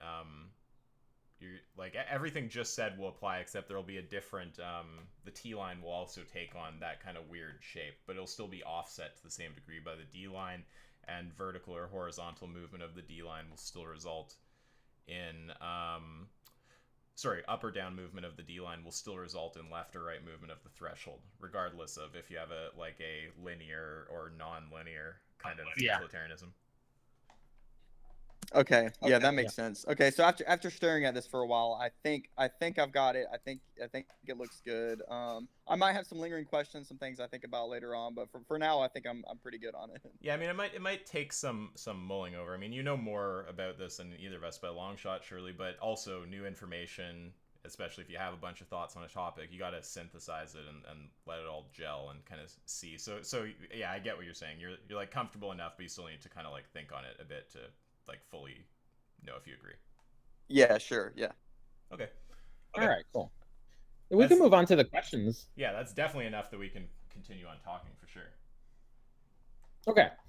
And so the first question that we are to discuss is, what differentiates threshold deontology from rule utilitarianism? And the reason this question is being asked is because now I think it's very... I just have to say, like, Ty, this has been like just the bane of our existence. This, what I take to be like really frustrating question. But yeah, sorry. Isn't this a very simple question though? It should be. It really should be. I almost said right there, this stupid question, but I didn't want to seem trivializing of something that you like work a lot on. But yeah, like it is such a silly question, and we've had to do debates on this. We have one popular streamer who's like spread a lot of garbage on this topic, and apparently is still doing so. I don't know if that's true or not. Yeah, well, to be clear, I haven't worked a lot on the question of what distinguishes from threshold deontology, or what distinguishes moderate or threshold deontology from rule consequentialism. But that's just because, I mean, I think, it's just they're different kinds of theories. They have different justifications for what, for the action guidance and what they posit as, the understanding for, why the rules are important, or the constraints, or however you want to talk. Yeah, I mean, I take it to be that, here's one simple differentiator. One simple difference between a threshold deontologist and rule utilitarian is that a threshold deontologist can invoke rules that generally decrease utility, whereas a rule utilitarian by definition can't. I mean, so I think there's a really formal way to do it too. Like, if two systems being true results in a logical contradiction, they're not identical. Threshold deontology and rule utilitarianism both being true results in a contradiction, therefore they're not identical. That's just modus ponens. And then the second premise there about the two of them being true resulting in a contradiction, you could find like specific instances where that's true, or you could do something general and you could say like if TD is true, it's possible for utility maximizing. Sorry, maximizing. Sure. Yeah, I can say it. Well, you don't like the word maximizing. You think of that a little differently than me, so I'm going to use your word. What did you like? Not supporting or utility conducive or whatever. Oh, me? Yeah, Just promoting, utility promoting. Because I mean, Right. usually when people talk about maximizing, they're saying like that's the thing that does the most, Right. like out of all the available action options. Right. Yeah. So I just, as I was talking, I remembered we used different language there, so it's caught me up. But yeah, okay. So you can say to support that second premise there, that you get a contradiction if they're both true, you can just say, okay, well, if threshold deontology is true, it's possible for there to be an action that is utility promoting and morally wrong. If real utilitarianism is true, then that's not the case. You just get P and not P. They contradict. And then from that prior argument, just modus ponens your way to they're not the same. Wait, say that one more time. On rule utilitarianism, you can't get an action that's utility promoting. Yeah, so you can't have some. So on rule utilitarianism, say you have a rule that's utility promoting. That can't be morally negative. That can't be a bad thing on rule utilitarianism. On threshold deontology, even a utility promoting rule can be negative, right? So the proposition this rule can be negative is true on one system and false on the other. So you get a contradiction if they're both true. Yeah, right. But you're thinking that like, look, a rule that a rule consequentialist selects, they select it because like, so people talk about this differently, but one way people talk about it is like, look, if you follow this rule and these other rules, like that'll lead to the most utility in the long run, right? Like that'll, have the best consequences in the long run. But it's still going to be the case that like sometimes following a rule will not have as good consequences as not following the rule. And the rule consequentialist is still going to say that it's the right thing to do to follow the rule because like not following the rules generally like will have worse consequences. Like they say things that like if you make exceptions for the rules just because you think it would be better not to follow the rule, like it would be worse for people to act in that way than to follow the rules generally. Yeah, well, I think that's a slightly different. So this is, unless I'm misunderstanding you, you're almost talking about the difference between utilitarianism and rule utilitarianism and how someone tries to justify having those rules as a utilitarian. I guess I wanted to make sure that I was clear on what you were saying, because I guess I was thinking that like a rule consequentialist could say that in a given case, following a rule doesn't maximize utility, but it's still the right thing to do because we've chosen these rules on the basis of consequentialist considerations, and generally following them would have the best results in the long run, yada yada yada. And whereas a moderator, a threshold deontologist could say, look, let's all follow these rules, and we can already see that it's not going to result in the best society, that there's going to be maybe some pain and suffering along the way, right. And that maybe it would be better not to follow these rules consequentially, right. But it's intrinsically wrong to violate these rules. It has no, the effects have nothing to do with it, so follow the rules anyway. Yes, right. So you gave more like color to it. Like you made it more clear what's being said, but like the fundamental pattern there is still the same, right? Let's just step by step through, because I think you'll agree with every step. Like, if two systems being true results in a logical contradiction, they're not the same system. Surely that's not controversial. We all agree about Sure. that. Okay, and then the second step, if I get that second premise to go through, that the two of them, RU and TD being true, results in a contradiction, then we also agree we can just modus ponens our way to the conclusion that they aren't the same system. We agree on that? Seems good. Right, so then it's all the weight is just on that second premise. And then the idea is, I think that you could find the contradiction in different ways. So I think that you can find specific cases, and then with a specific case, you can go, oh, like, on TD, you ought do X, on RU, you ought do X, and on TD, it's not the case that you ought do X. So you could do that for some specific action. Or another way to show the contradiction, and this is preferable to me, just because it's a bit easier, is just to talk in general, right? You don't even have to talk about a specific situation. You can just talk kind of, I guess, like maybe like modally, but you can just talk about like what's possible on the two systems, right? And that was the approach I took to showing the contradiction. And it's possible on TD to have an action or a rule that's utility promoting, yet morally wrong. And on RU, that proposition is false. It's not possible to have a rule that's utility promoting and wrong. That's a logical contradiction. Got it. I think that makes sense. So I think I might have communicated this over email already. It might also seem obvious because it does seem kind of obvious to me, but I think that like when I've talked to people before about, because I mean this is a natural question. People might think that, oh, real utilitarianism says follow the rules unless disaster, then break the rule, and you might think that does sound a lot like modern or threshold deontology. Like I don't think that sounds so different on the face of it, right? Like, oh, follow the deontological rule unless you need to prevent a catastrophe. Like you might think, those do sound very similar at least, right? Mm-hmm. But and when I think what to sort of try to diagnose some of the confusion, and I'm not sure if this is exactly what's going on, but I mean you can get a threshold deontological theory and a rule consequentialist theory that prescribe all the same actions. Like if a rule consequentialist theory has like a prevent disaster rule, and the degree of seriousness that needs to be at stake or whatever in order to break a rule is the same amount of the degree of seriousness that a threshold deontologist says, like, when they're locating the threshold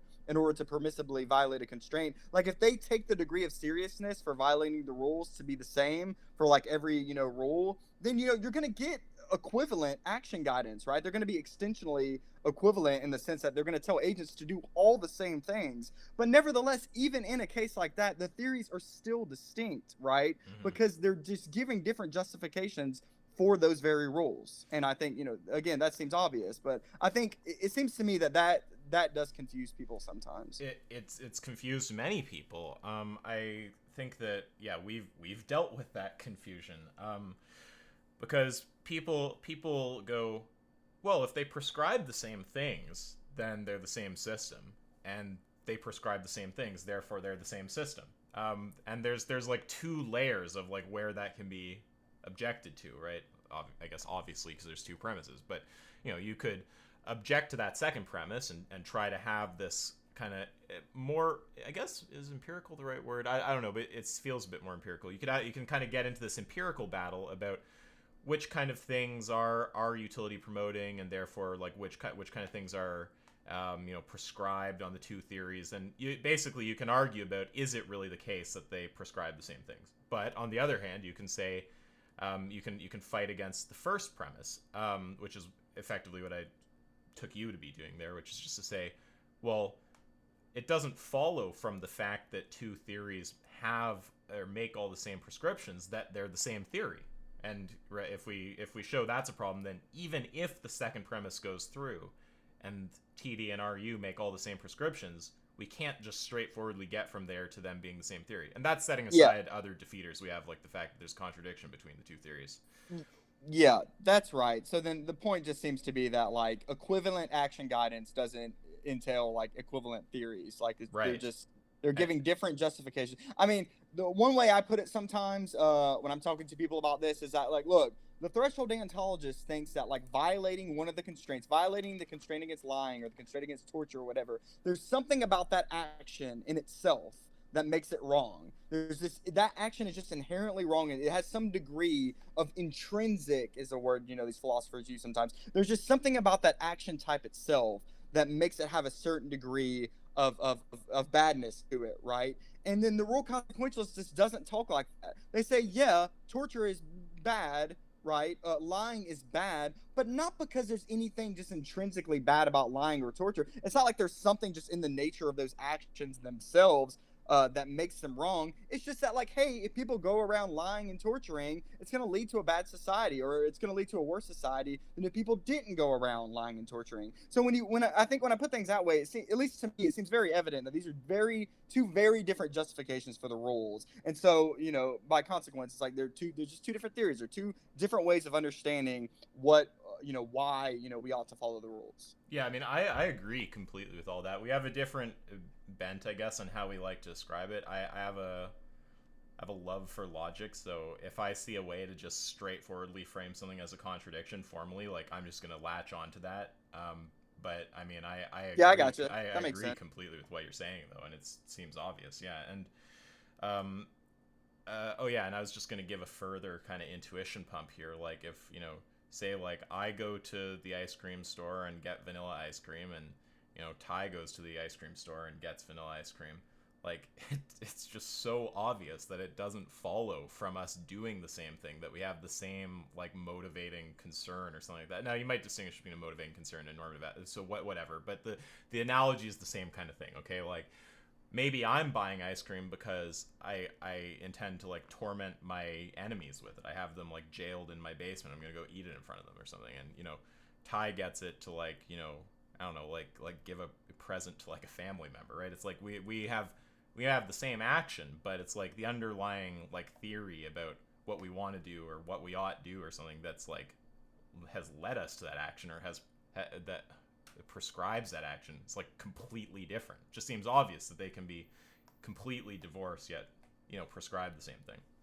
Right. So let me just say one other thing about this, because like I think that naturally at this point a lot of people just react with, oh, then what's even the practical significance of this debate? Like, who cares? Like, if they both say they, you know, could prescribe all the same actions, like, who cares which one gives the right justification? Just to be clear, I don't grant that. I don't grant they prescribe all the same things, but yeah, neither do I. But I think one thing, I think I can't remember our email conversation exactly, but I think that one thing or an idea I flirted with over email, and I think it might be right, is that no, there still is some practical significance to this debate. Like, even if we stipulate that the two different theories prescribe all the same actions, they give all the same action guidance to agents, you might think, so have you guys heard of the distinction between, so this is a distinction Kant makes between morally worthy actions and actions that are merely in conformity with duty? Have you heard of this distinction before?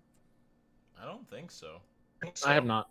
Okay, so this is really interesting. I think Kant's right about, or at least there's some kernel of truth, I think, in what he's saying here. So basically the idea is like when someone does the right thing for the right reasons, you know, they deserve to be praised for that action, right? It's like, hey, good job, you did the right thing, and you were motivated by the thought that like, hey, this is the right thing to do, like this is the thing I should do, this is a good thing to do. So bam, you got a morally worthy action. And what he says is like those are actions that are done from duty or from the motive of duty. And then on the other hand, you have actions that are motivated by like non-moral or morally worthy type considerations. Like suppose, so the example Kant uses, I think, is like the shopkeeper.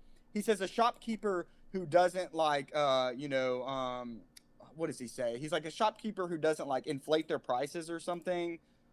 How does he put it? Sorry, I'm struggling to remember the example now, but I can put it however I want. So the idea is like the shopkeeper who doesn't, inflate their prices because they think that like they shouldn't, mistreat their customers. Like that's better than a shopkeeper who doesn't inflate their prices because they don't want word to get out and they don't want to get a bad reputation. Like the person who doesn't inflate their, prices or whatever because they, they're motivated by this like moral motive, like not to mistreat people. It seems like they deserve praise in a sense in which the other person with a selfish motive doesn't seem to deserve praise. It seems like one of them is more praiseworthy than the other, or like maybe the other one isn't praiseworthy at all. So, and I think this is pretty intuitive, right? It does seem like when someone does something, like if someone pushes a button and intends to save 1 million people, like, hey, good, they intended to save 1 million people, and like, good for them, they're to be praised. But if someone presses a button and they think it's going to kill 1 million people and they want to kill 1 million people, but they accidentally save 1 million people, like, no, they're not to be praised. Like, you guys agree with that, right? Yeah, of course. You're like, okay, so I know this is kind of obvious, but I think it took me a sec to think about that. Yeah, obviously, yeah. Yeah, so I do think this is totally obvious, right? But I think it's important to maybe bring this up in this discussion because you might think that someone who doesn't lie to you or doesn't torture you, and the motivation is that, oh, if I lie or torture to you, like, man, that's like a world in which people are lying and torturing would lead to like a worse society. And like, that's maybe why I shouldn't lie to you or torture you. You might argue that person has a kind of like faulty or like not so great motivation versus someone who says, hey, I'm not going to lie to you. I'm not going to torture you just because like that's wrong in itself. Like that's something that's really bad. That's just like, it's just the wrong thing to do independently of, the consequences, unless the consequences are like really severe, right? So you can see that when you bring out like the different justifications and you see how they might motivate people in different ways, you might think, I mean, if you're someone who's attracted to moderate deontology or threshold deontology, you might think that someone who is a rule consequentialist but is only ever motivated to follow the rules by the thought that they want a good society in the long run, you might think that that's not such a great motivation for them to not torture people or not lie to people, right? You might think that like that's not a person that deserves to be praised, whereas you might think that someone who goes around and not torturing and not lying because they just think those actions are intrinsically wrong. Like, that's just not how you treat people. Like, that person, you may think that that person is actually getting the facts right and they deserve to be praised. Like, they've really got it. They've really got the right attitude toward these things. Do you see how how there might be some practical significance here, even if the actions that the two theories prescribe are the exact same? I see what you're saying. So you're saying you could have different normative theories that can judge the moral value of given actions.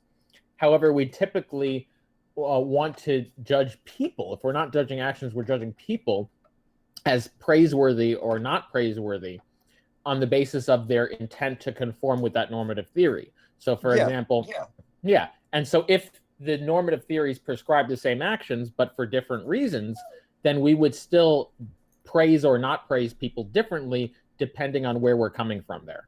Yeah, and I think, even if the actions are all the same. that's a very important part of the social practice of morality. I mean, to really make this vivid, suppose there were a theory that was just interested in maximizing instances of the color purple in the world. They're like, man, I just want to maximize a lot of purple. I just want to see purple everywhere. If it actually turned out, for whatever reason, by some miracle, if it turned out that theory in the end prescribed all the same actions as Threshold Deontology did, you wouldn't think that the person going around trying to maximize purple and doing all the same things as a Threshold Deontologist is motivated to do. You wouldn't think that person's like to be praised. Like, they're just trying to maximize the amount of color purple in the world, right? Like, that doesn't seem like how we want people to be, like what a morally good person looks like or a virtuous person looks like.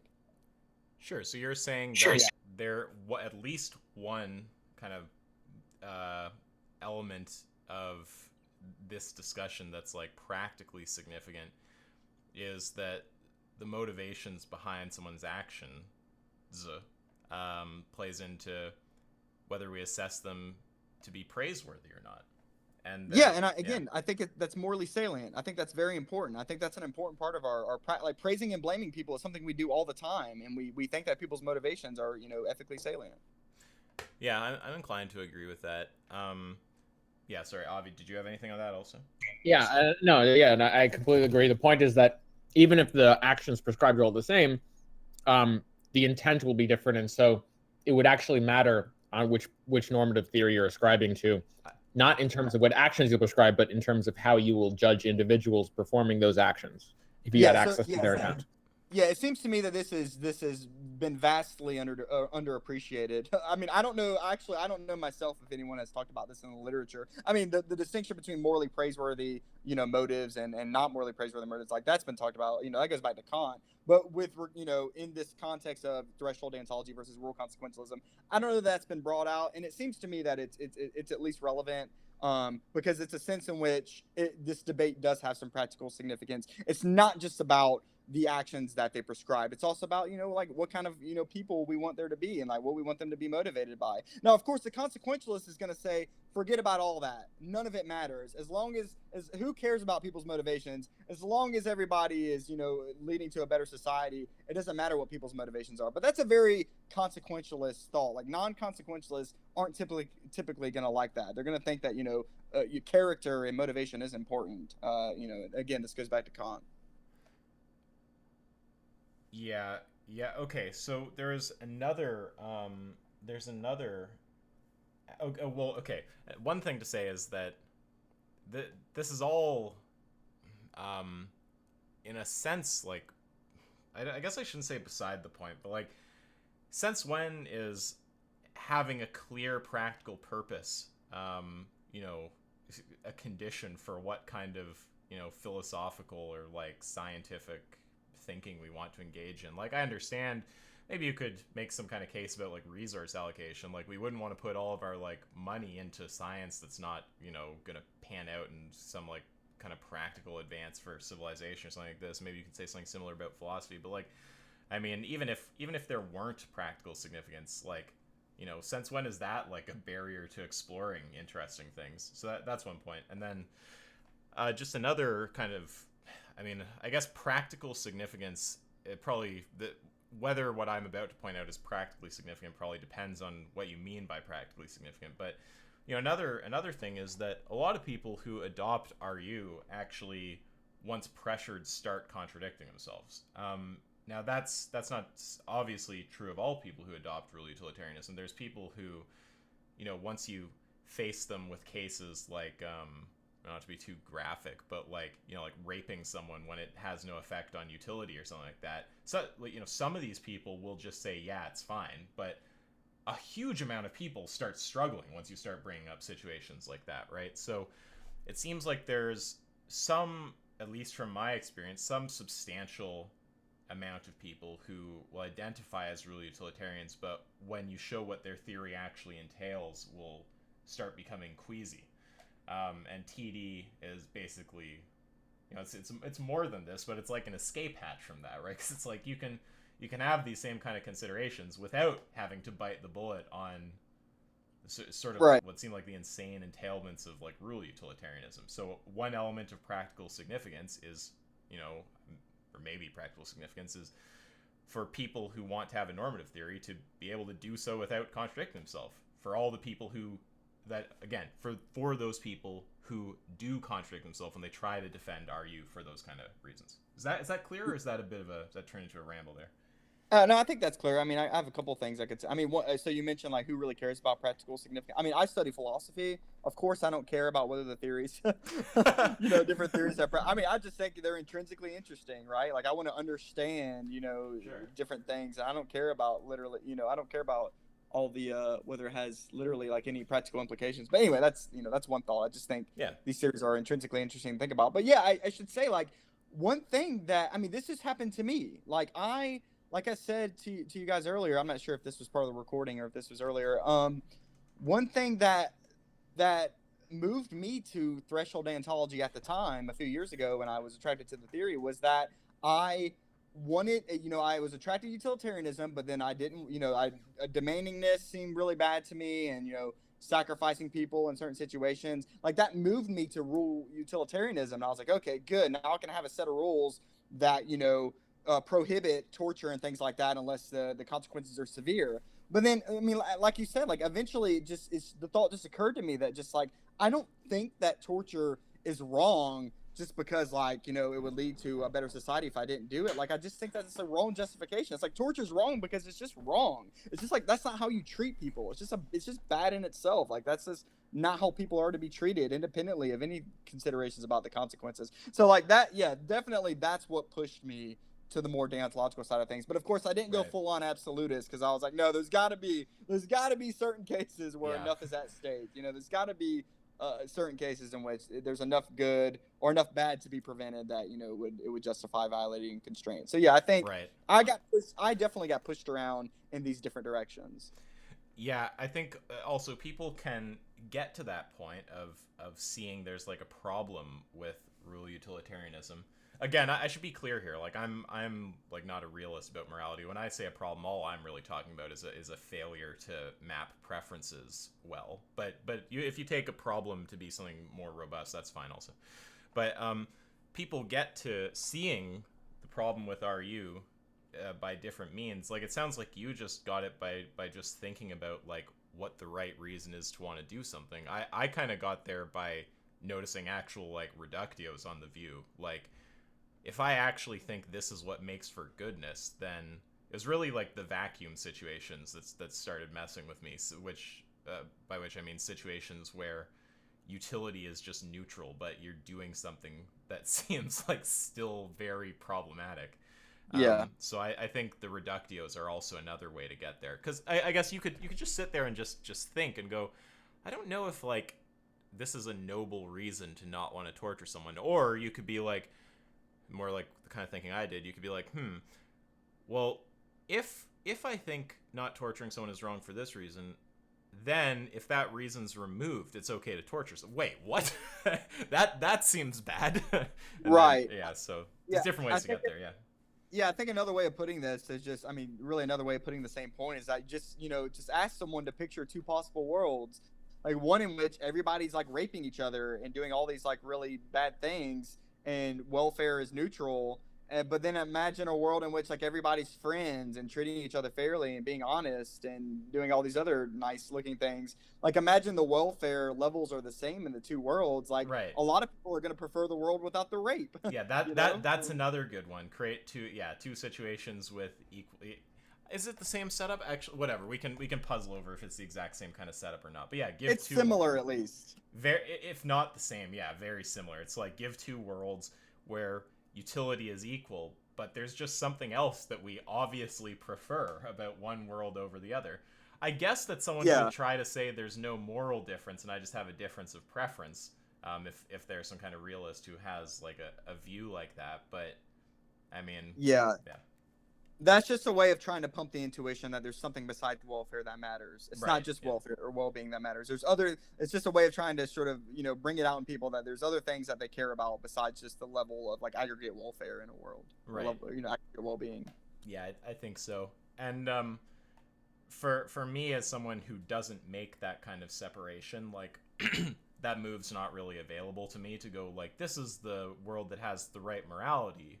Or the morality is the same in the two worlds. I just prefer one over the other because I view that all as one kind of thing. I just take morality to be about preferences. So what with that not being an escape hatch, like that move works particularly well. I mean, I think that'll apply to a lot of people who are like not realists.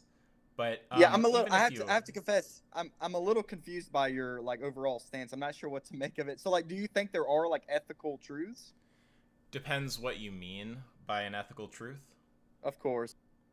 Sorry to give a bad answer. Like, how? I mean, I think that what I know is that I have preferences, for certain things. Like, I have a preference to like eat some kind of food, or I have a preference to like not kill someone.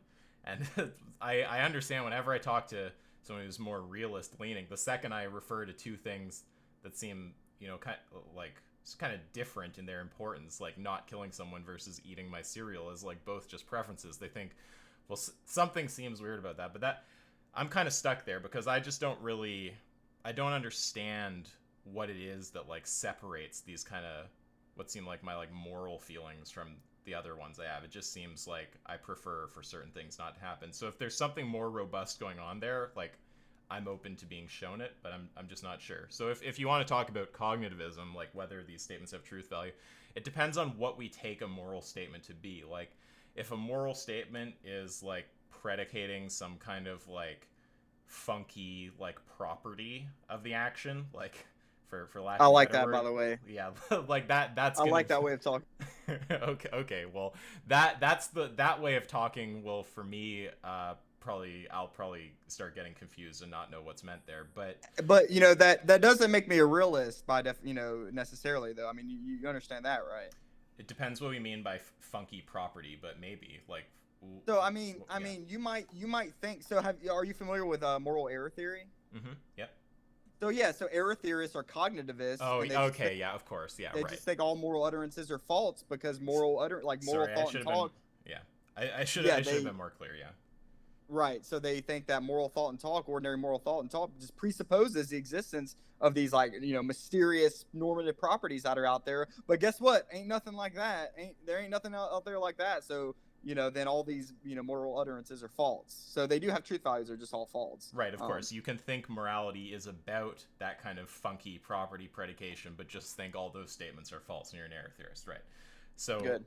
Yeah, I don't think I'm saying anything that should raise a problem for error theory here. Like all I'm saying is it depends on what we mean by because your question was about cognitivism, right? And error theory is a cognitivist view, but it's like, do I think moral propositions are truth apt? And it depends on what we mean. Like if we're talking about predicating like a funky property, like I'm definitely not convinced that those are true.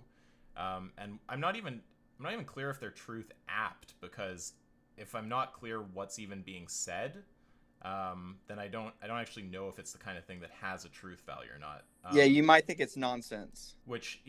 Exactly, which wouldn't commit me all the way over to something like non-cognitivism, where I'm just saying, they're not truth apt. I might just become agnostic about their truth aptness, given that there's like a word that or some kind of category of words that show up in moral propositions that just don't have any clear meaning to me. I might just become agnostic about their truth value. But the one other thing I'll say is, now people hate when I say this is like what I mean by a moral statement, because it feels very like deflating. But if moral statements are, you know, in some way or another, without getting super committed to like one kind of like anti-realist, you know, meta-ethic or something, if they're in some way or another just kind of making statements about our psychology, like my psychology is such that I have a preference for so and so, right? Like those are just going to be descriptive kind of statements. I'm obviously not going to have any problem with those being true. So hopefully that's enough to answer your question. It depends on what's meant by a moral statement, and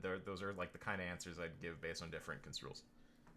Sure. Then just a final thought, I guess, like people would a natural reaction people might have is like you're talking about something else. Like if that's your conception of ethical statements and like what ethics is like, then you're not actually talking about ethics. Like you're like, you know, ordinary moral thought and talk just isn't like that. This is kind of an error theorist type thought. Error theorists think that like whenever we're talking about ethics, we're talking about demands that apply to everyone, and they're not just contingent on individual preferences and things like that. So if you're talking about that, then you must be talking about something else. At least that's one line of response that I think probably someone might give to someone like you. I'm not sure how plausible it is. Well, but yeah. I want to make it clear that I'm not offering any kind of theory about public moral language. I know that I've confused people by not being clear that that's not what I'm doing before. So to me, that's like it seems obvious it's an empirical question. What people are doing when they're making moral statements. Like, are they stating beliefs they have? Are they just, you know, expressing like non-cognitive mental states? Like that to me is looking like an empirical question that maybe psychology or like neurobiology or something will, you know, have some useful information for us there. And I'm just agnostic about that. Or maybe it's even like partitioned up, like some amount of our statements are kind of like error theoretic. We're making reference to these like non-existent properties. Like some of our statements are kind of non-cognitive. Like maybe it's a bit of a mishmash. I don't know. That's an open question. But I'm just saying, so what I'm not doing is offering a theory of public moral language. I'm open on that. What I'm doing is just offering a construal of like what a statement like that could mean that would like make sense to me, or showing what issues I would have with certain other kinds of construals. Okay. And like, yeah, just one last thing. If I personally make a statement about what's moral, all I'm saying is my preferences are, you know, such that they're like in support of or against this. Yeah, I guess one other thought is that like, I mean, it would be hard to make sense of moral criticism on that view, you might think. Like, do you morally criticize people for things that you take to be wrong? If by morally criticize, we just mean have a preference against their preferences and verbalize that, then yeah. So I mean, when you say, hey, no, what you're doing is wrong, don't do that, like it's just, it's hard to wrap my head around like what authority that could have for a person if they realize that all you're saying is I prefer that you not do that, and it doesn't have any kind of authority that I should be concerned with. Yeah, I don't know that it would have authority in any like meaningful sense. I think that, you know, there might be like some kind of like social concerns, or there might be like interpersonal concerns, or something that's ultimately like psychological there that might lead to someone being motivated by me or others or the community, like not sharing their preference or having a preference against it. But yeah, I don't think there's some like spooky like normative like force or some kind of thing that I get to like invoke when I make criticisms of someone's preferences or ethics, if you want to say that. Interesting. I have like a million other things I could ask you about this, but maybe we should. Maybe we shouldn't. Just for the sake of staying on TD to get, I think Avi probably he hasn't talked for a while. He probably has a lot to ask. Maybe we'll do that. But yeah, we should continue sometime because I'm interested in that. I'm very open to seeing other views. I actually want to become like a really robust moral realist. That's kind of like my goal, but I just can't seem to find a way to get myself there. But you know, if someone can convince me, I would like love to I would love to be able to tell everyone who's not vegan that they're like morally wrong and have some, Exactly. like it'd be nice, yeah. Yeah, that's what I was gonna say. Is like if you really want to engage in moral criticism that you see as like authoritative and people should pay attention to you, then it'd be easier to sort of that criticism would land easier if you thought that like they really were making some kind of mistake, and not just a mistake by your lights, but really they're making a mistake, right? Well, I think that so there's actually an interesting separation, and maybe this connects back to that kind of stuff we were talking about earlier with Parfit about the distinction between like, or about how motivation and reasons connect and stuff like this. But it's not clear that normative force, if we grant that's like an idea that makes sense and moral statements could somehow have that, it's not clear that normative force somehow like translates into motivation, right? Like maybe I could show something is morally right and someone just like wouldn't care. Like I don't, it's so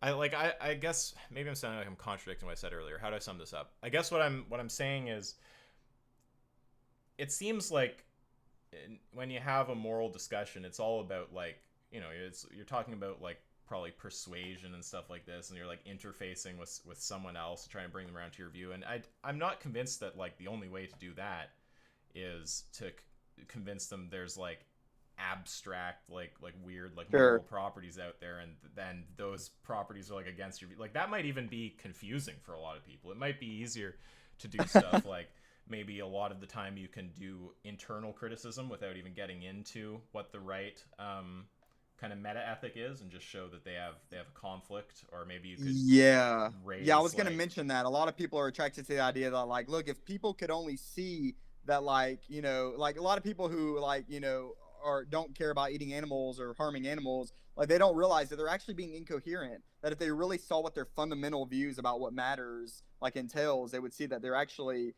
doing things that by their own lights they wouldn't approve of if they really could just realize what they really care about and what's entailed by that. Now, I don't have a study or anything, but I have had like hundreds of those conversations, and I will tell you from my experience that there are many people like that. Now, I'm definitely not suggesting that I'm not saying that I think there's some way to persuade everyone. I don't have any way to show that irreconcilable value differences don't exist, right? Maybe they do. I kind of lean towards they probably do. Like, there might just be some people who can't be brought around to your point of view. They just have different values. There's no kind of higher authority on what the right value should be, and there's just no persuading them. And now this is sounding more in line with what I said earlier about the reasons and stuff. But I'm just always quick to kind of like, when someone does the kind of thing that you just said, which is point out there might be a problem about moral criticism if there's no like weight to your criticism. I just like to point out like, well, weight or like normative force or whatever you want to call it, that's like this thing that like philosophy people will be concerned about. But like, does that actually even play that big a role in like the conversation with the average person? And like, what kind of tools are still available to us? There's like internal criticism. There's like making them aware of like other facts that might lead them to change their assessment of. So there's still like tons of tools. So just, it doesn't straightforwardly follow from like not being able to invoke some kind of normative force that you like can't persuade everyone. And it might actually even be that it has barely any impact at all on persuasion. That's possible. Yeah, I think certainly one way of persuading someone is to show them that like what they're doing is something that's like not reasonable by their own lights, like because they have other commitments that show what they're doing. Like there's some tension, there's some tension in their views or something like that. That's certainly one way of doing it. But I guess I was sort of thinking that if all right, so I'm imagining I'm you, I'm like, hey, I'm Isaac and I think that X is wrong, and hey, don't do X. And if the person is like, wait, Isaac, but why? Like, what do you mean X is wrong? Like, why can't I do X? And then you say, oh, well, I just prefer that you don't do that. Like that, that just seems like that wouldn't have very persuasive, or wouldn't be very compelling, or the person shouldn't, be particularly worried about that. Yeah, well, I wouldn't approach a conversation like that, obviously. I'd probably, of course not.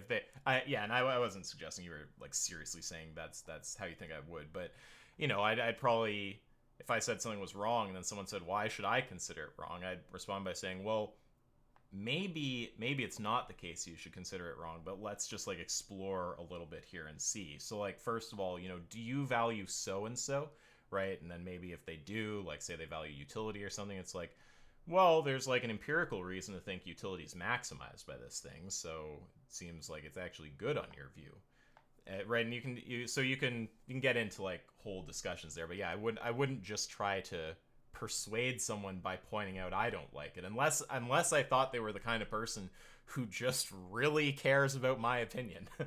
Yeah. So I mean, yeah, all I was trying to do there is just trying to really understand, like, because I mean, you gave that little bit, and I mean, I might be misunderstanding you a bit, but you said that little bit about what you thought about what what kind of statement you're making when you make an ethical judgment, and it just seemed to me that like if you explain that to a person, all of a sudden they're gonna think that like, oh well, like why care about what Isaac thinks is wrong? It's like why should that have any bearing on what I do? And then again, and I'll stop at this point, but like one other thought is that like, it just doesn't seem like ethical judgments about what's right and wrong or like that. It doesn't seem like judgment. Like it seems to me anyway that when you say that something is right or wrong and ethically so, like you're saying like this is something that people have a reason to do or they don't have a reason to do, and it doesn't matter what anyone's preferences are on the matter. It's just like this is something you just should or shouldn't do. It seems that way to me anyway. I know there are arguments that go against that sort of thought, but it seems to me that's a natural thought to have about ethical judgments. Yeah. So the only thing I want to be clear, and you can have the last word on it. That's fine. I don't need to. But or we can even continue on it for a minute. I just want to be clear. I wouldn't try to persuade someone who has a view like mine metaethically by pointing out that I have a preference against what they're doing. I mean, I might mention that in passing and then have a discussion, but I would never expect that to be motivating for that person. And sure.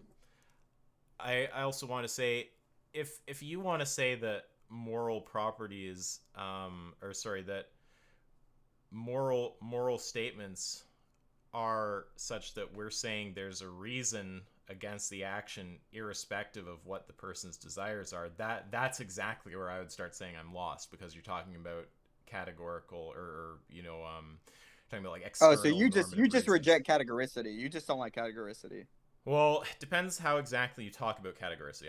Do we mean the same by categorical? Are we talking about the same thing as an external normative reason? Yeah, just like something that's a reason for everyone, no matter what their contingent psychological attitudes are. Yeah, no matter what their attitudes are, right? Because there could be things that are reasons for everyone, but it's not that it's an external normative reason. It could just be that we have psychology such that our, on internalism, yeah, we all have the same reason to do, alpha or whatever. So yeah, I think some people want to capture moral reasons like that. They think that everyone actually internally, it turns out that everybody has moral reasons. I'm not sure how plausible that is, but some people have thought that way. Well, I'm not opposed to that. I'm not opposed to everyone has reasons in virtue of their psychology, or even if the empirical case could be made. I don't have any kind of a priori consideration against everyone having the same reason, right? But it doesn't follow from everyone having the same reason. Like maybe we have the same psychology, so we're all motivated to do so and so. It doesn't follow from that the reason is externally normative, right? It's just a universal internal reason. Yeah, that's right. Yeah. So, but if you want to actually go the step further and say, no, like this is something that's right or wrong, like for any individual, no matter what their psychological makeup is, like that's when I lose you. So I don't know if you're doing that or not, but if you're doing that, then you're talking about external normative reasons, and I don't understand what those are. Yeah, I guess, I mean, one other thing to say about this, like you might think, sometimes people think that the categoricity, like that's what the normative authority amounts to, but that we shouldn't think that, because some philosopher, I think, has pointed this out before, but you might think that like reasons of etiquette, reasons can, just pertaining to what's polite and what's rude, and just like these kind of etiquette type reasons, you might think those are categorical. They apply to, or at least they apply to everyone within a given society. You might think that those reasons all apply to everyone, but that, they're not authoritative. Like, what's so special about etiquette? It's just like this contingent thing that people engage in, you might think. And so like, there's no authority there, although you might still have categoricity. You don't necessarily get can pull those things apart as well. Well, if categoricity and external normativity are the same thing, I actually don't think you have it there. But here, why don't you have the last word on this kind of stuff? And because I could, like, this was one of those topics I like really love, and I'm confused by some stuff in this area, so I can like just careen off into a whole discussion on this really easily. So why don't you have the last word on that stuff, and then Avi can maybe take it back to Sure. back to some of his questions. Yeah. Sure. Well, let me say I'm also very confused about it. Like, I really love meta ethics. It's very hard. It's very confusing, but it's also very fun. So I really enjoy talking about it. But I guess the thought I was kind of just trying to get at the last point there was that, like, there might be a normative system like etiquette or any other normative system like aesthetics, or I don't know if you think aesthetics is a normative system, but reasons to admire certain paintings and things like this. Some people talk in this way, but just the point is that for any given normative system, you might have a normative system that issues reasons for everyone, or you might think it tries to issue categorical reasons. If we can talk this way, you might think there's a normative system like that, but that's not to say that those reasons in themselves are like authoritative or reasons that we should pay attention to. There might be like reasons that don't really have any, particularly like strong weight to them, although there might still be reasons for everyone. They're just not very strong reasons that individuals have. Some people think this way. So this is just one way of just like separating categoricity and authority. And I'm not saying that you were conflating those things, but I just like wanted to point it out because sometimes people sort of run these things together. Okay. Yeah. And I, as far as I can tell, I think I agree. So yeah, they don't seem like the same thing. Avi, do you want to take it back to some TD stuff? Yeah, sure. So we were we were going over why it's meaningful difference between threshold deontology and real utilitarianism. And one thing we said is that there's two things. So one thing that you said, Ty, was that even if they both prescribe the same actions, it can still be meaningfully different in terms of how we evaluate people. And then the other thing to talk about is, do they actually all prescribe the same actions? And my view on that is no. I think TD and real utilitarianism don't actually prescribe the same actions. It's very easy to come up with hypothetical examples where threshold deontology and real utilitarianism could prescribe different actions. So for example, if we just stipulated that hypothetically people wouldn't be anxious if they had the chance of having their organs stolen, right? Because the usual defense of organ theft, even if it will increase utility, is that it would decrease utility on a societal level because people would be all anxious about having their organs stolen. But hypothetically, for whatever miracle, if it was the case that they wouldn't be anxious and have a decrease in utility, a rule utilitarian wouldn't have any real basis to make a rule against stealing organs, to kill one to save five or whatever. But a threshold deontologist would. So we can easily come up with hypothetical examples where these normative theories give different answers. We agree with that so far? Yeah, I think that's right. Damn, I thought I wanted to say something else about this. But I think it's going to just depend on the theorist, right? It's like different theorists might just give different, or attribute different amounts of like significance to different considerations. So like, you might just get variety because of that. But then again, the theories might they might be closer to each other because certain theorists who are rule consequentialists and certain theorists who are threshold deontologists, they might, give sort of similar amounts of normative weight to similar considerations. And in that way, they might get closer. But you're certainly right that, like, there could definitely be, like, different theories that don't give the same action guidance. Yeah, because, I mean, it seems like in this hypothetical example, like, for instance, if we just stipulate that there's this general rule, let's just say that there's this rule of like not stealing organs, right? And then we say we just stipulate in some hypothetical world that it turns out if we were to, whether we make this rule or not, doesn't actually have any downstream societal effects on utility, and it would actually increase utility if the practice were done.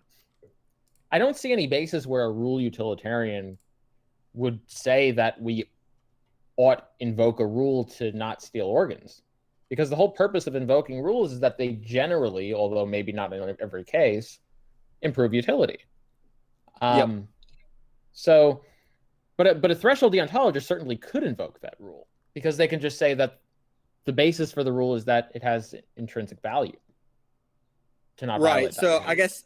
I guess what I was trying to point out there was just like, I mean, imagine there's a threshold deontologist who sets like an extremely low like threshold Oh, I on see what you're on saying. that. Yeah, then you might get the same sort of But result. even then, actually, because we could just like atomize it further down, they would still have a different moral weighting. So like, let's say a threshold deontologist like brings their threshold down, way instead of 5, it's 4, or 4, it's 3, or even like even 2 people. And let's just say that what will happen if we steal an organ is we won't save 2 people. We'll save 1 person, and we'll save another person for like half the normal time they would live. So it could be like 1.5, right? As long as they'll still give different prescriptions, because the rule utilitarian would still say we should do that, so long as it wouldn't have any downstream societal consequences by putting the rule in place. But So the you threshold, said, look, the example was like you would save a life and a half. Was that it? yeah, exactly, because like a life and then saving another life for like half the time span, half the lifespan that it would normally live for, right? Right. So could you imagine a threshold deontologist saying like, oh, the threshold for like taking one person's organs and like killing them is like, if there's a life and a half at stake, that's severe enough consequences. I can imagine someone saying that. It doesn't Yeah, sound yeah. plausible to me, but Yeah, but here's the problem, that because then I can just go one step under that. I can say, well, what if it saves 1.25 lives, right? Then it would still be a difference in what they're saying, because the rule utilitarian would say perform the action, and the threshold deontologist, even with a low threshold, would say, well, that's even lower, and I'm not going to say perform the action because of that, even though my threshold's lower. gotcha. Yeah. All So right. we So can. so we agree then. Let me just make sure we agree that well, obviously this seems obvious at least that threshold deontologists can attribute different amounts of normative significance to different kinds of constraints, and some are gonna take them to be more serious than others. Some are gonna be more attracted to the idea that consequences are very important.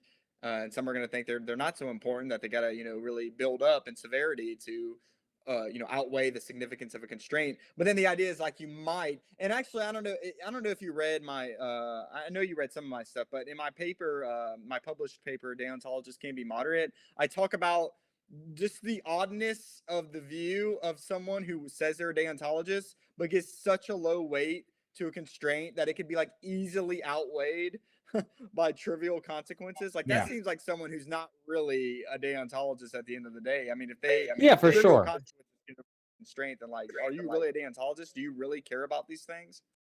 Yeah, so I agree that their prescriptions might be far more in line with the utilitarian with utilitarian prescriptions. The only thing I'm trying to point out is that even then there will still be some degree of non-overlap, where there will be some amount of prescriptions that will differ between a threshold deontologist with a very low threshold versus a utilitarian.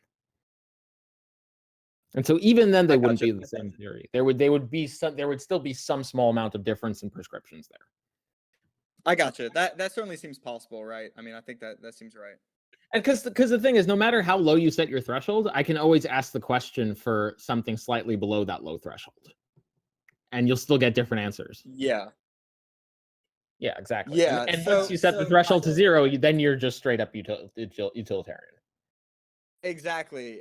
So I guess the reason I was talking about this earlier and like really stipulating that the two are the same in terms of action guidance is just really because I wanted to bring out the point that could be what confuses people, but they shouldn't be thrown off by that, because even if you did stipulate that, there are other things that distinguishes the theories besides just their action guidance. But I think you're right that like obviously in practice or whatever, the most plausible versions of those theories might not actually give the same action guidance. Right. Okay. And so the other thing I wanted to discuss, this is just a little bit of a thought experiment here. Can I say one thing on that, just before we move on from that? So there's there's also like, so there's like layers to finding where the like non-convergence is, right? So I think the easiest way to do it is just without even talking about a specific case, just talk generally and show the contradiction about what's possible on the two theories. I think the next easiest thing is to create hypothetical situations where the two theories give you different prescriptions. But then there's a further question of, can we think of any actual real world cases where they give different prescriptions, like any like current kind of issues out there in the world? And I actually just haven't thought about that. Maybe so, maybe not. I don't know if anyone has any views on that, but I just wanted to touch that sort of third way to show a difference before we move on. I do think that there are non-hypothetical real-world examples where a threshold deontologist might be able to have a difference in prescriptions as real utilitarians.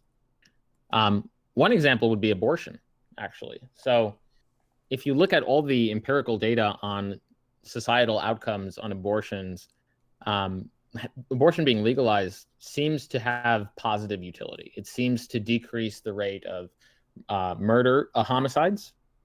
It seems to decrease the amount of children being born in households that can't afford them, and all of those societal utility problems that come along with it. And so I don't see any basis for a rule utilitarian to say that abortion ought be illegal, because the data seems to clearly support that it being legal improves utility. But a threshold deontologist, I think they can. I think a threshold deontologist may have some rule where they may consider that a form of murder or something, and they may be able to say, well, that's just, they're invoking the rule even though it does decrease utility. So I do think there are some real world examples, and we don't have to go to hypotheticals to come up with different prescriptions of threshold deontologists, or at least some of them in rule utilitarians. Which I don't know if anyone. I should point out, I ask this just purely as like a point of interest. I think I should emphasize that it doesn't matter the slightest bit on any level at all if all the examples we can come up with are hypothetical, or even if we can't come up with a hypothetical example and we can just give the general form of a counter example, or like show that there's some like general contradiction derivable in terms of what's possible without even creating a hypothetical. Nothing hinges on that. They still turn out being different systems if any of the above go through. It's just a point of interest. I was just curious. And yeah, abortion does seem like one to me. But yeah, I just want to point that out, because I don't want people to get the impression that anything actually hinges on whether we can find the real world situation, and then think that arguing against the abortion example is somehow going to like damage our case that TD and RU are distinct, because it won't at all. Yeah. And I don't know if anyone can think of any other real world examples, but I certainly think that I provided at least one.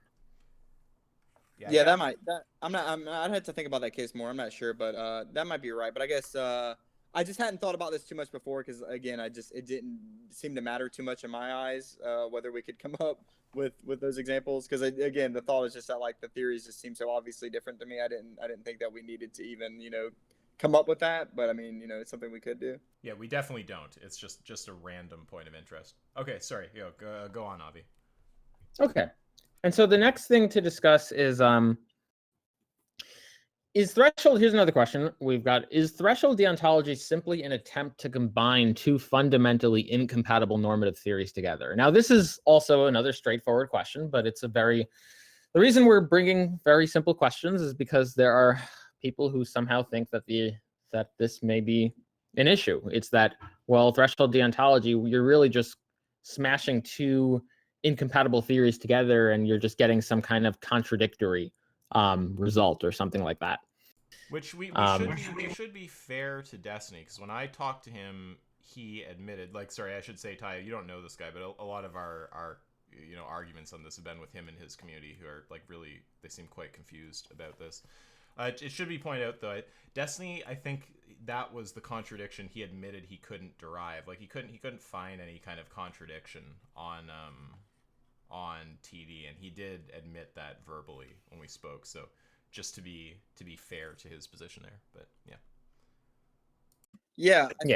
Maybe a thought that one has in this context. I've seen some authors talk about this. Like, one thought is that like when threshold deontologists are trying to figure out the degree of stringency of a given constraint, Like, well, how are they going to go about doing that? Oh, well, maybe they're just going to look at consequentialist considerations. And so it turns out that like all these different constraints, like what does their significance amount to? Well, their significance amounts to just the amount of consequences it takes to override them. So then it's not a deontological theory because all these constraints are just sort of undergirded by these considerations about like what kind of consequences it would take to override those constraints. This is something people say sometimes. You guys have thoughts about that? Yeah, they'd have to show that a contradiction is entailed by someone building the rules by any other possible means, right?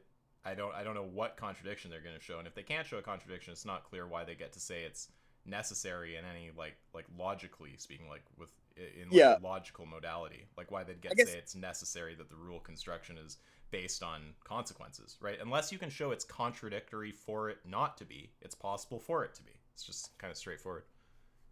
Right. Yeah, I guess these people are just trying to, I think at least what these people are trying to point out is just that like that it seems that maybe the deontology is lost on that picture if you only try to talk about how serious the constraints are in terms of their consequences. Like the idea seems to be, I think that's what these people have in mind, is that you're missing the ontological aspect of things when you do things that way. Well, yeah, like if the way that you select your rules somehow bottoms out in utility, then you're just going to get like it's just going to be like rule utilitarianism, right?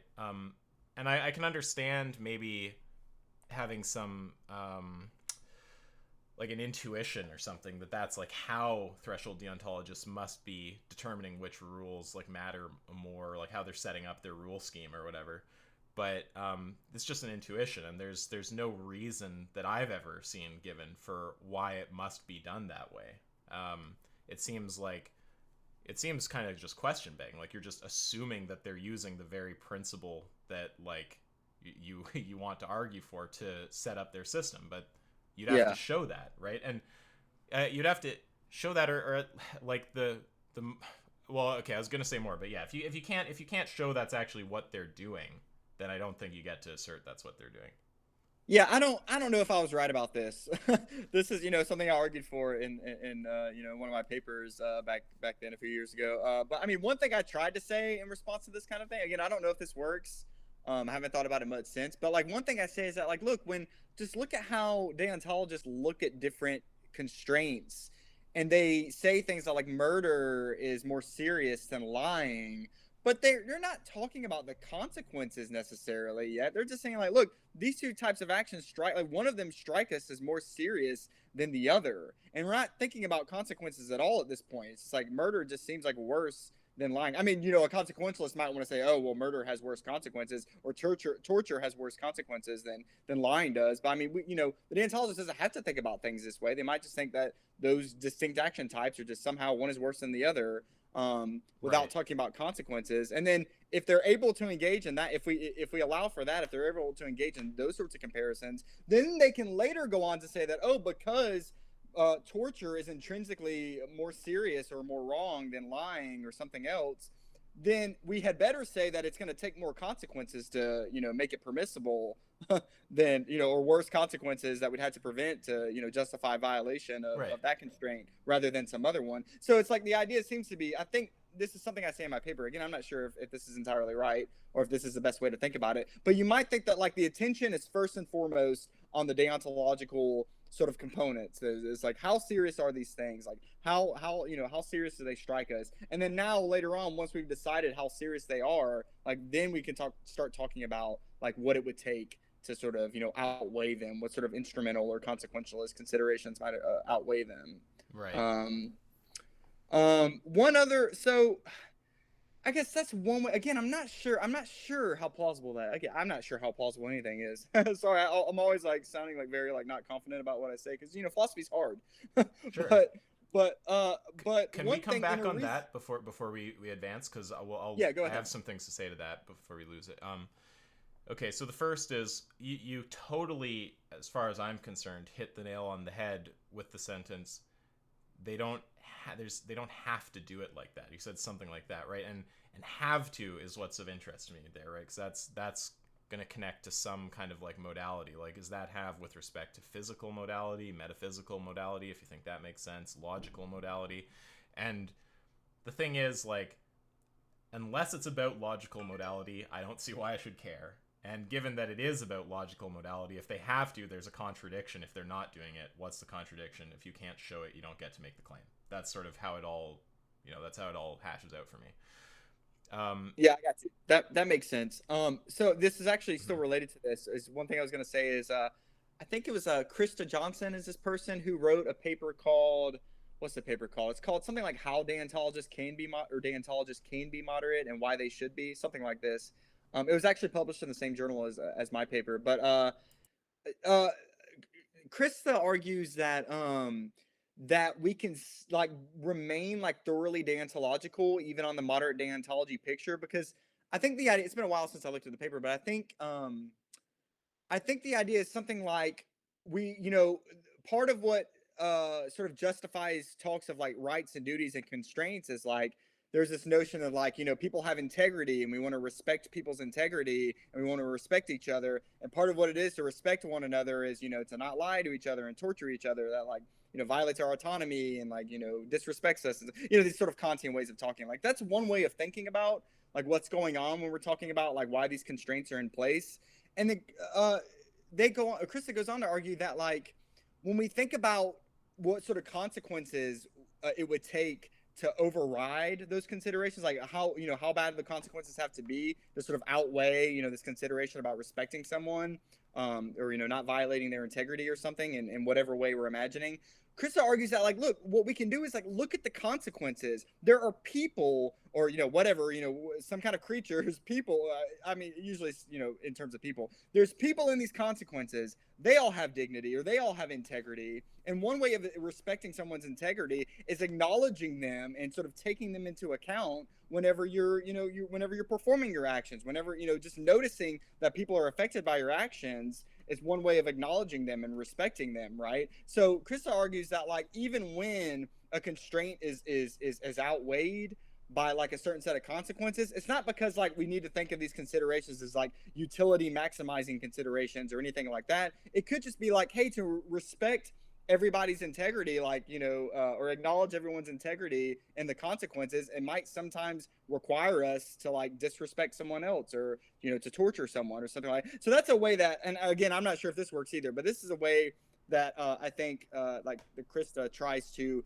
keep the theory really, thoroughly deontological throughout by even talking about the consequences in terms of like the integrity of people and the consequences and trying to respect them and acknowledge them. So that might be another way in which you might try to make the theory really, not so consequentialist looking.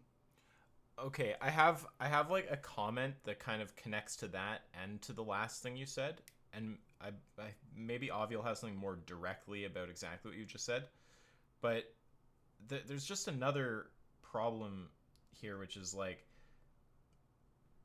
say that we don't know the mechanism, right? Say that we don't know exactly how those deontological considerations are given weight or whatever, like how which ones are determined to matter and to what degree. Say we're not sure about that. It doesn't follow from that they need be established by some kind of utilitarian means, right? Like why would that follow? So it's like, even if we don't know the mechanism, it still doesn't get the other side to this point that it must be done in some utilitarian way. And Avi, I don't know if you had something more directly about that last point. No, I didn't have any more. I don't think I had any more to add on that, actually.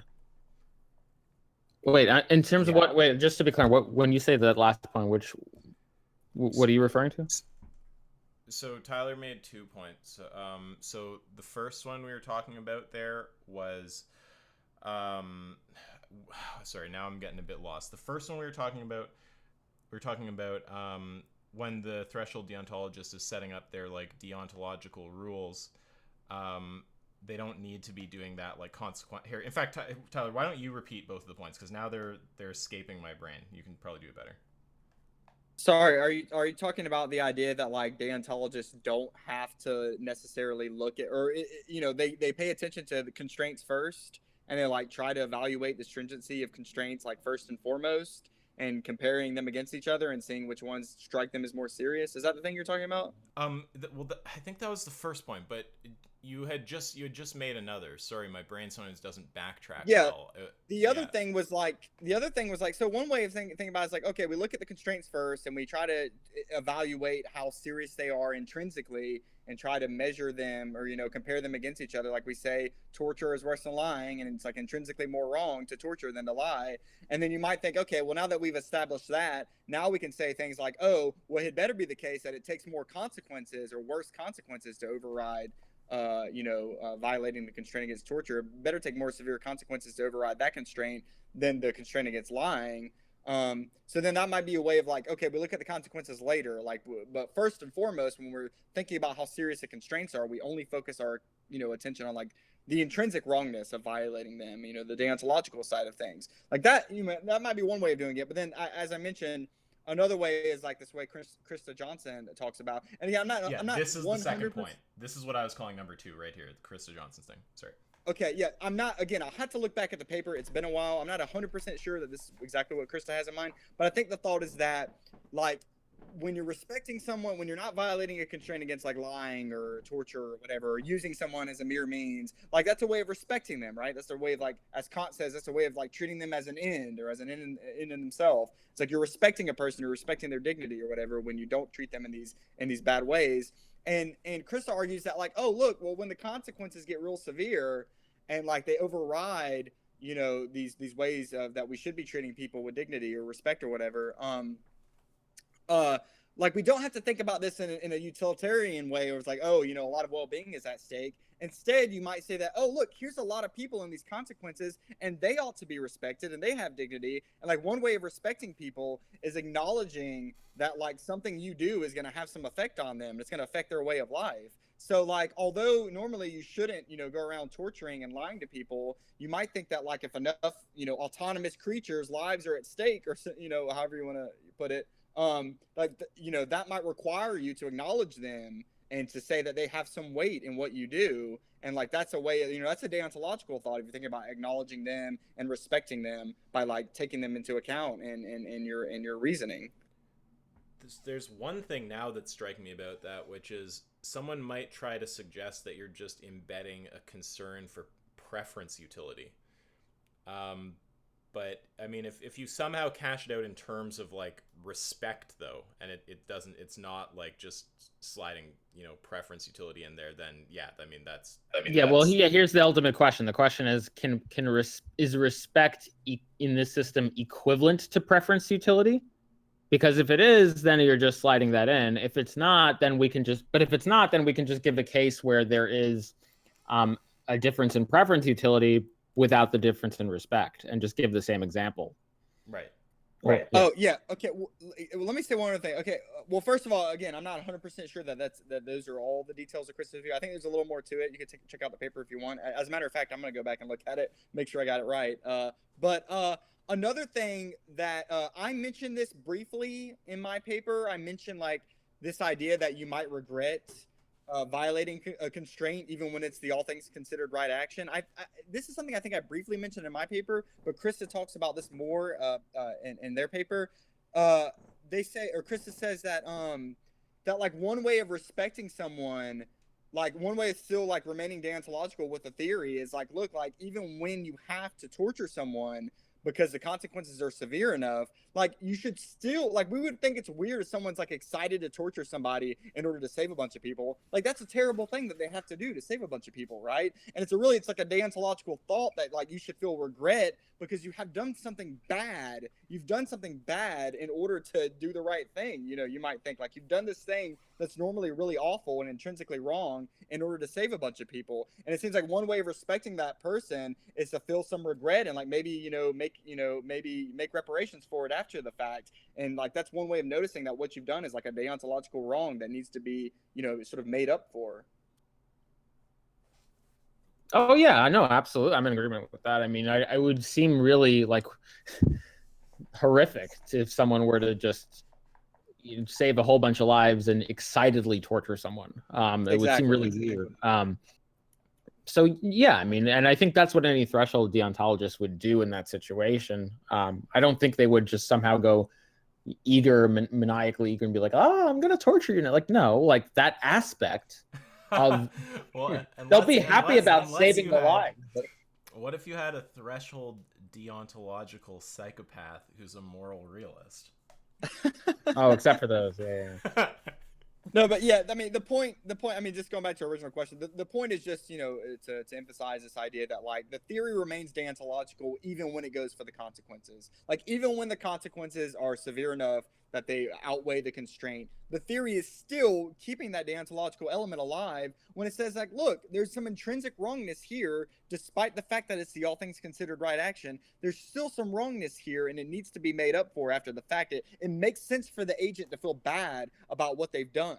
They should feel, in one sense, like they should be like, proud of themselves that they, were able to sort of get, conjure up the strength or whatever to do the right thing. But it was hard to do the right thing precisely because it involved this deontological wrong, this bad thing that they had to do. And so it makes sense for them to feel bad about it after the fact. So that deontological component is still there beyond the threshold. Let me put it that way. It's right. Still there. Yes. Still Yeah, there. of course. Right. And we, this is just to say, like, yeah, there's, even if the action comes out being overall good, the deontological consideration still amounts to a pro tanto reason against it, right? And this is what the graph is basically showing. I'll post the graph in general, and I'm like, yeah. So Ty, if you look at the graph, notice even when the action is really good, it's still less quote unquote good than the amount of good it is on a consequentialist view. That's beyond the threshold thing that the graph is showing. Good. I think we all agree on that. So we all agree on that. Should we all move right, to cool. The next, yeah.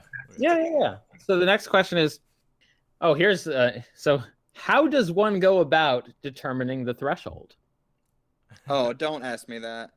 Well, that's the $1 million question. Right. Well, and there could be some other more. That question assumes there's a threshold, right? It could be right.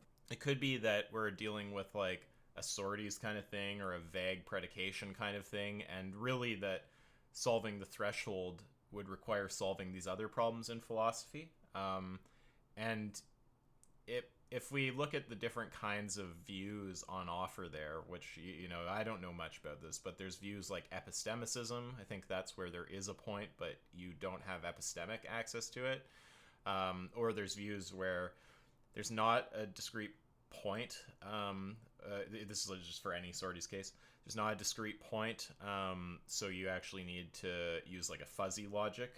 So there's different ways to approach that, but not all of them assume that in these kind of vague predication, like sorties kind of situations, that there is in fact a discrete point. So it's almost worth rephrasing the question, like, given that there is a discrete point, how do we go about determining it? Because threshold deontology, the word threshold makes you think discrete point, but I think even if you grant those kind of sorties vague predication type concerns apply, and that there might not be like an exact threshold, you might have to use a fuzzy logic or something. We're still talking virtually about the same thing, and that shouldn't stop us from calling it threshold deontology.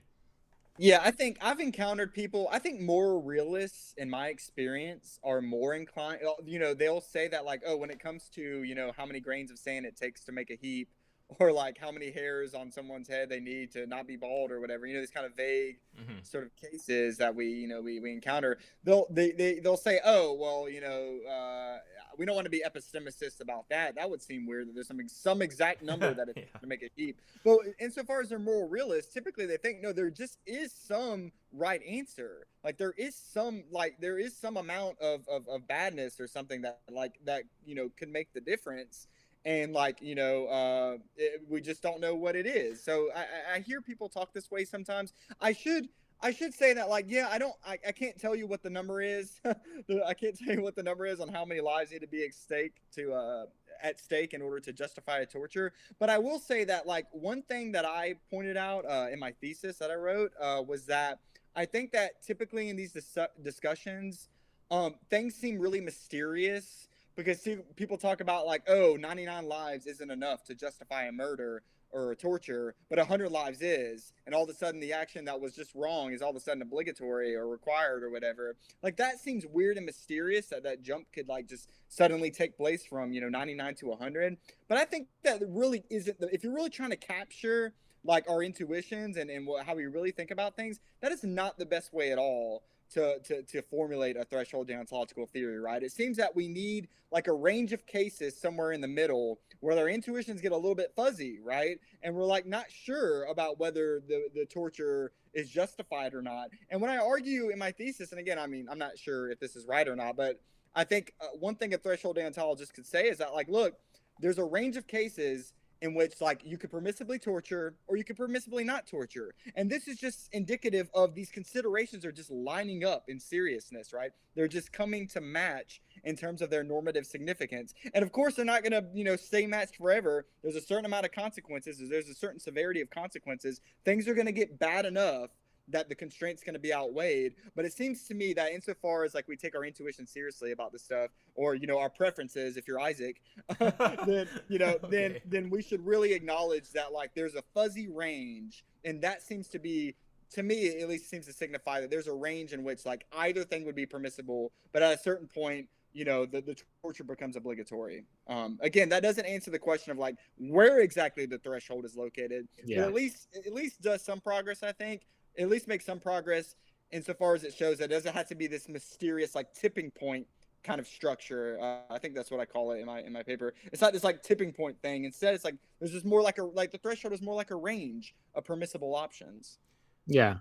And then you will there is a further objection you can raise though about the beginning of the range looking like a mysterious weird point. But yeah.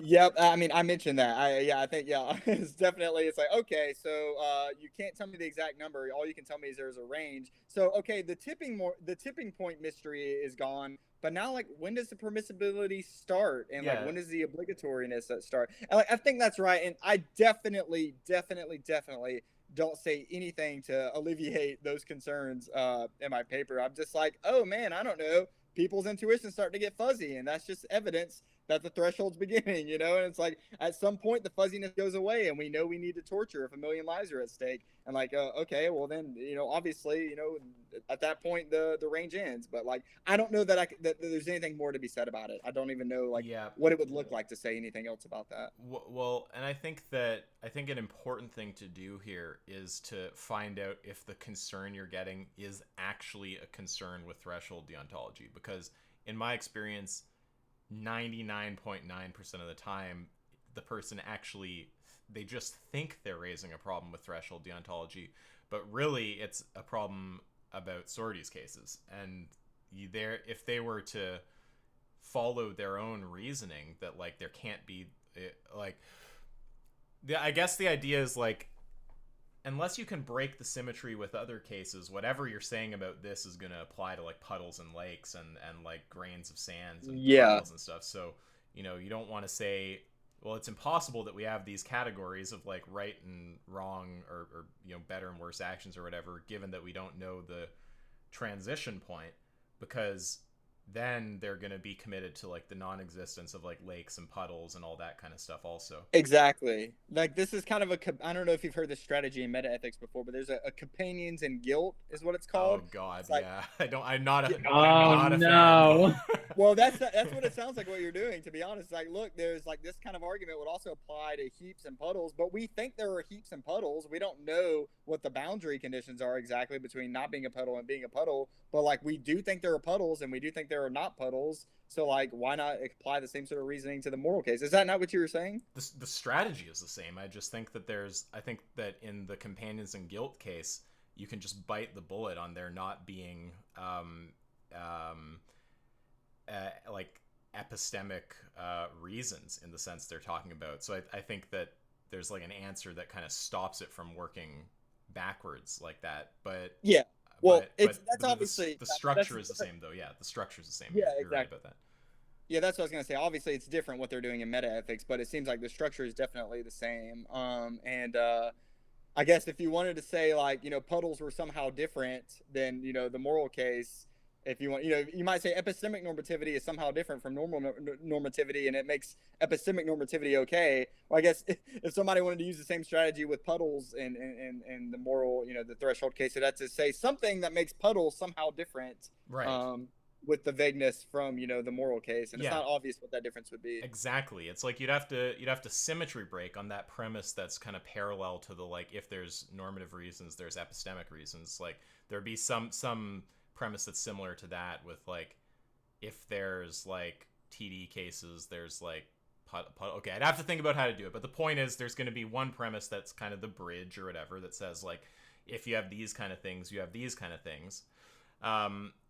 So someone could try to resist that, break the symmetry, and they might say, well, no, you can have puddles and lakes for this kind of reason, but that doesn't apply in the TD case. Would love to see how someone would do that. That sounds like a fucking challenge to be honest.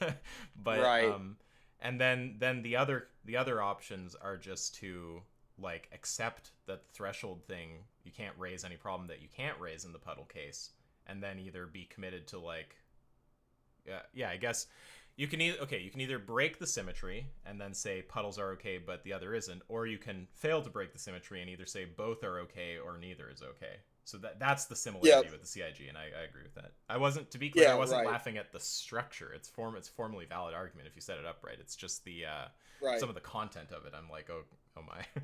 Yeah, some people are like, oh, well, so much the worse for numbers or epistemic normativity if it's just like moral normativity. It turns out all that shit is, like, not good either. Yeah, I mean, my whole take on that, this is another thing I could careen off on, is, like, if those epistemic reasons are to be thought of in the same way as the normative reasons we're talking about, that is as being externally normative, I'm not convinced those exist, right? I don't say that there's, like, a norm around, like being logical or something like this. I don't understand why that norm would apply to someone who has, like, no desire to be logical, or, like, no desire to, like, trust their sense perception, or whatever the epistemic norm is that we want to use. So so this is my strategy, right? Given that we're talking about the same kind of norm, I just bite the bullet and say I'm not convinced those exist in the epistemic context. But given that we're talking about different kinds of norms, then I say, well, wait, we need support for the bridge premise. Why do you get to keep one and not the other? Yep. So in short, I guess, Avi, I'm terribly sorry. I wish I could give you the precise number. Wouldn't that be great? I wish I could too. No, I would have already written that paper. That's for sure. There is one comment to make about what you said, though, Ty, which is that the kind of broad strokes sort of solution you gave there, you are noticing that commits you to, like, not being an epistemicist, right? Yeah. Although you might, again, it depends, because you might think that there are these hard boundaries. I mean, I don't think that there is, but if one person thought that, yep, there's a range of permissible options, and there's an exact point at which they both become permissible, and there's an exact point at which becomes permissible to or obligated or obligatory to torture, like, that would be an epistemicist way of, like, being epistemicist about the upper and lower boundaries. But, like, saying, like, in the middle, there's a bunch of permissibility. You see what I mean? Yeah. So if you say that the gray area has a discrete starting point that you don't have epistemic access to, you're being an epistemicist about that thing now instead. Yeah. Like, that's the idea? Yeah. So there's no indeterminacy on this picture, actually. I mean, everything is just, it's like permissible or not, and it's just like, you might think, well, we just don't know. It's like the evidence is like our fuzzy intuitions, but it's not like this fuzzy logic kind of thing. It's just like our intuitions, we just aren't really sure at a certain point, and maybe that's evidence, like, that's where it's at. But who okay, really wait. knows? I might have misunderstood you. Are you saying there is a fact of the matter about all cases, but we're just epistemically barred from it? Or are you saying there's actually areas where, in principle, like, even if we had all full knowledge, we wouldn't have an answer to whether the thing is right or wrong? Yeah, I'm not. Well, first of all, I'm not saying that they're definitely. I mean, again, I'm not. I don't know that I'm a threshold deontologist. I think it's a cool theory. I'm not sure if I actually believe it, but I think that, like, that's one view one could have. That's all I'm trying to say. Is like one view one could have is that, like, our intuitions start to get fuzzy at a certain point, and that's indicative that the permissibility is starting, the permissibility of going either way. But maybe there's a fact of the matter, but we just don't know it. But then another way of thinking about that is like, oh no, there is no fact of the matter. Maybe it is indeterminate, but like the permissibility, it's somewhere in there. I'm not sure, actually. Because you can have, yeah, I know, I get what you're saying. You can have, like, within the gray area, you can have this view that there is a fact of the matter of its moral status, and we just don't know it. Or you can say in the gray area just represents the area where we are, where there may not be a fact of the matter, or there may not be, or that there is no fact of the matter about its moral status. Like yeah, I understand how a threshold deontology could take different views on that. And there's no distinction working with that or working with puddles and lakes, right? There might be an exact area where a puddle becomes a lake, or there might not. It could be that there's some kind of gray area in the middle and a threshold where it becomes gray or not. Like everything can be said in both cases, right? So like the bottom line, as far as I'm concerned on all of this, is just break the symmetry with puddles and lakes, or lose both or keep both. And that's kind of how to deal with it as far as I'm concerned. Yeah, I'm definitely no expert on vagueness. I mean, I know some of the literature, but I'm inclined to think that when it comes to the puddles and the heaps and baldness and things like that, I'm inclined to think our language just underdetermines, facts. I don't think our language just, again, it underdetermines it. It just doesn't, there's no fact of the matter that would be decided by our language. Our language is kind of fuzzy, right? Or it just doesn't decide the matter. Whereas, again, the thought, though, is that if you want to be a moral realist, you might think it's a little harder to say. You might think that, no, there are facts of the matter here, and maybe it's just really hard and complicated to figure it out, but maybe there are some hard ethical facts about, when the permissibility begins and ends or whatever. That feels so weird to me, because, like, I understand as a moral realist, like, maybe you have some general attraction to there, like, being answers to moral questions like that. That's, like, it seems good to, sorry, how do I say this more clearly? What seems weird to me about that is that a moral realist is like just as much a puddle realist, but doesn't find a problem in that context, right?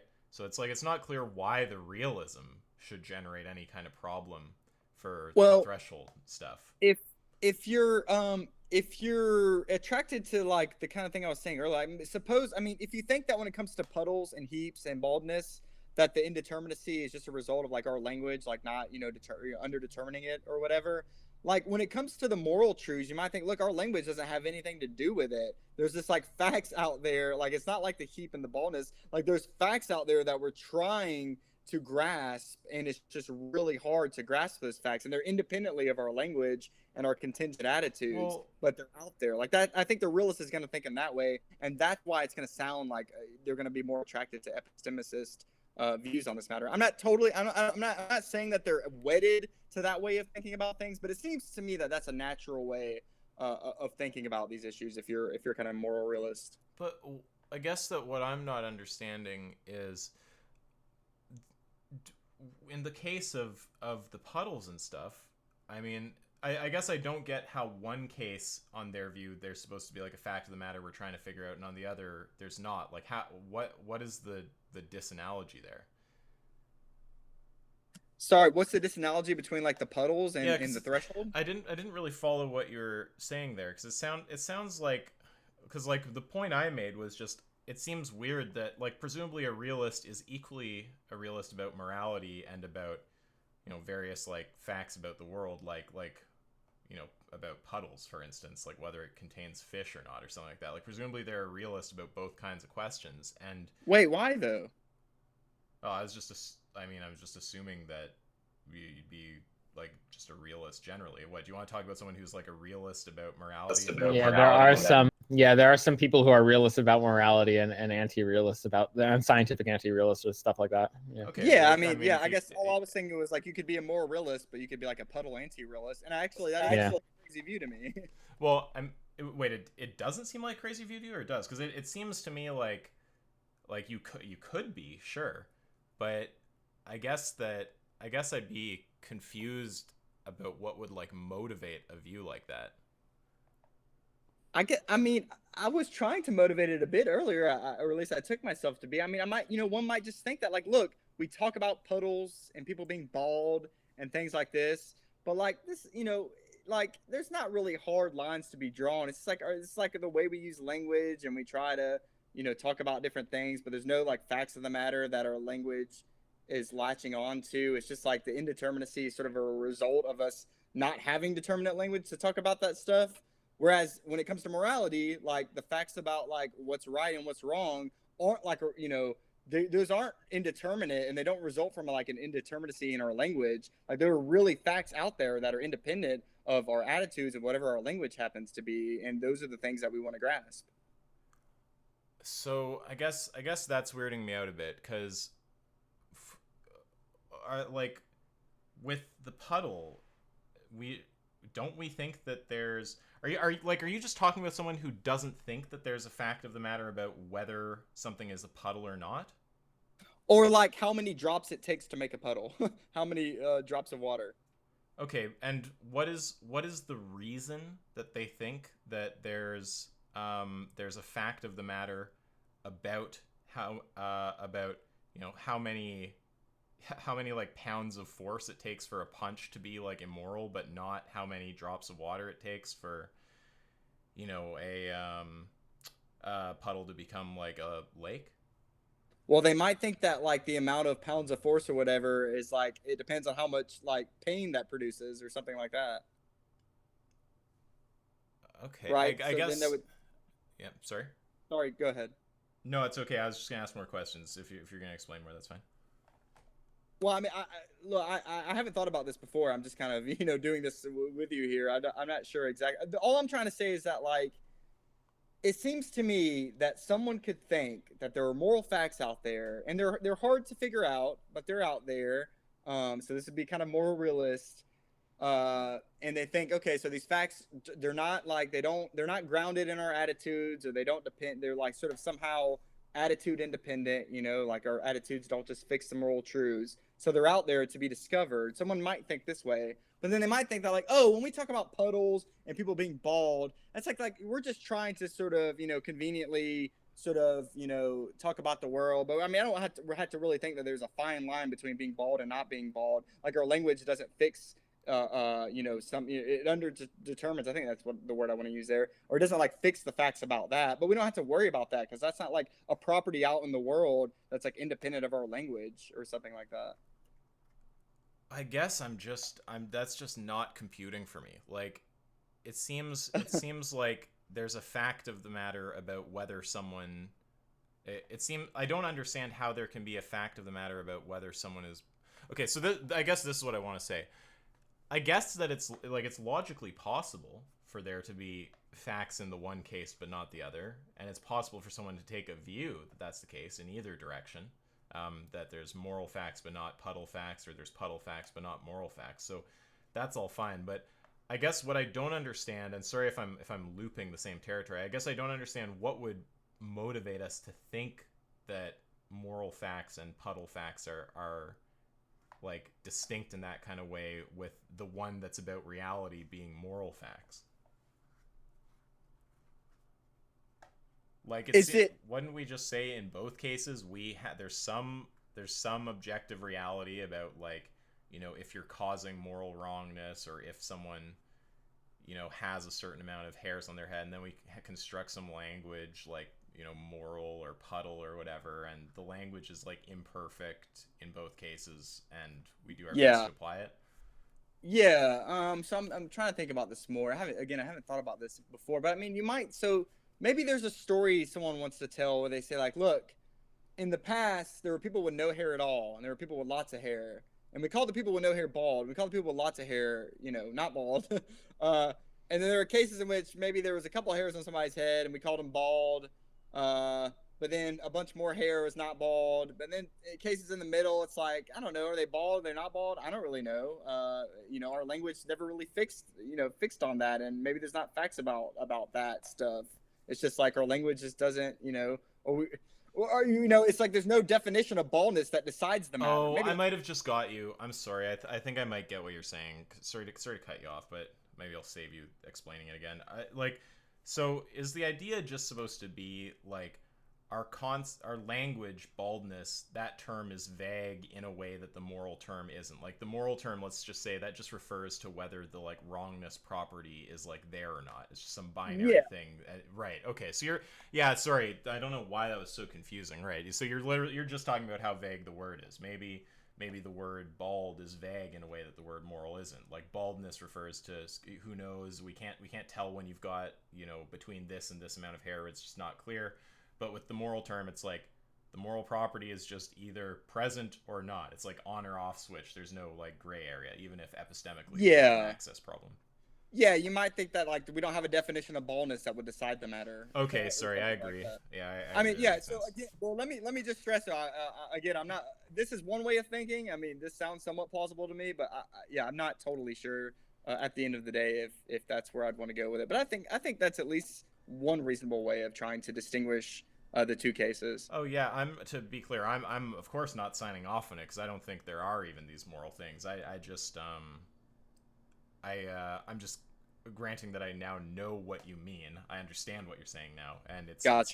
I don't see a logical problem with it. I'm not adopting the view though. Yeah, it's not a crazy view, is what it doesn't seem like something that's like obviously weird or something.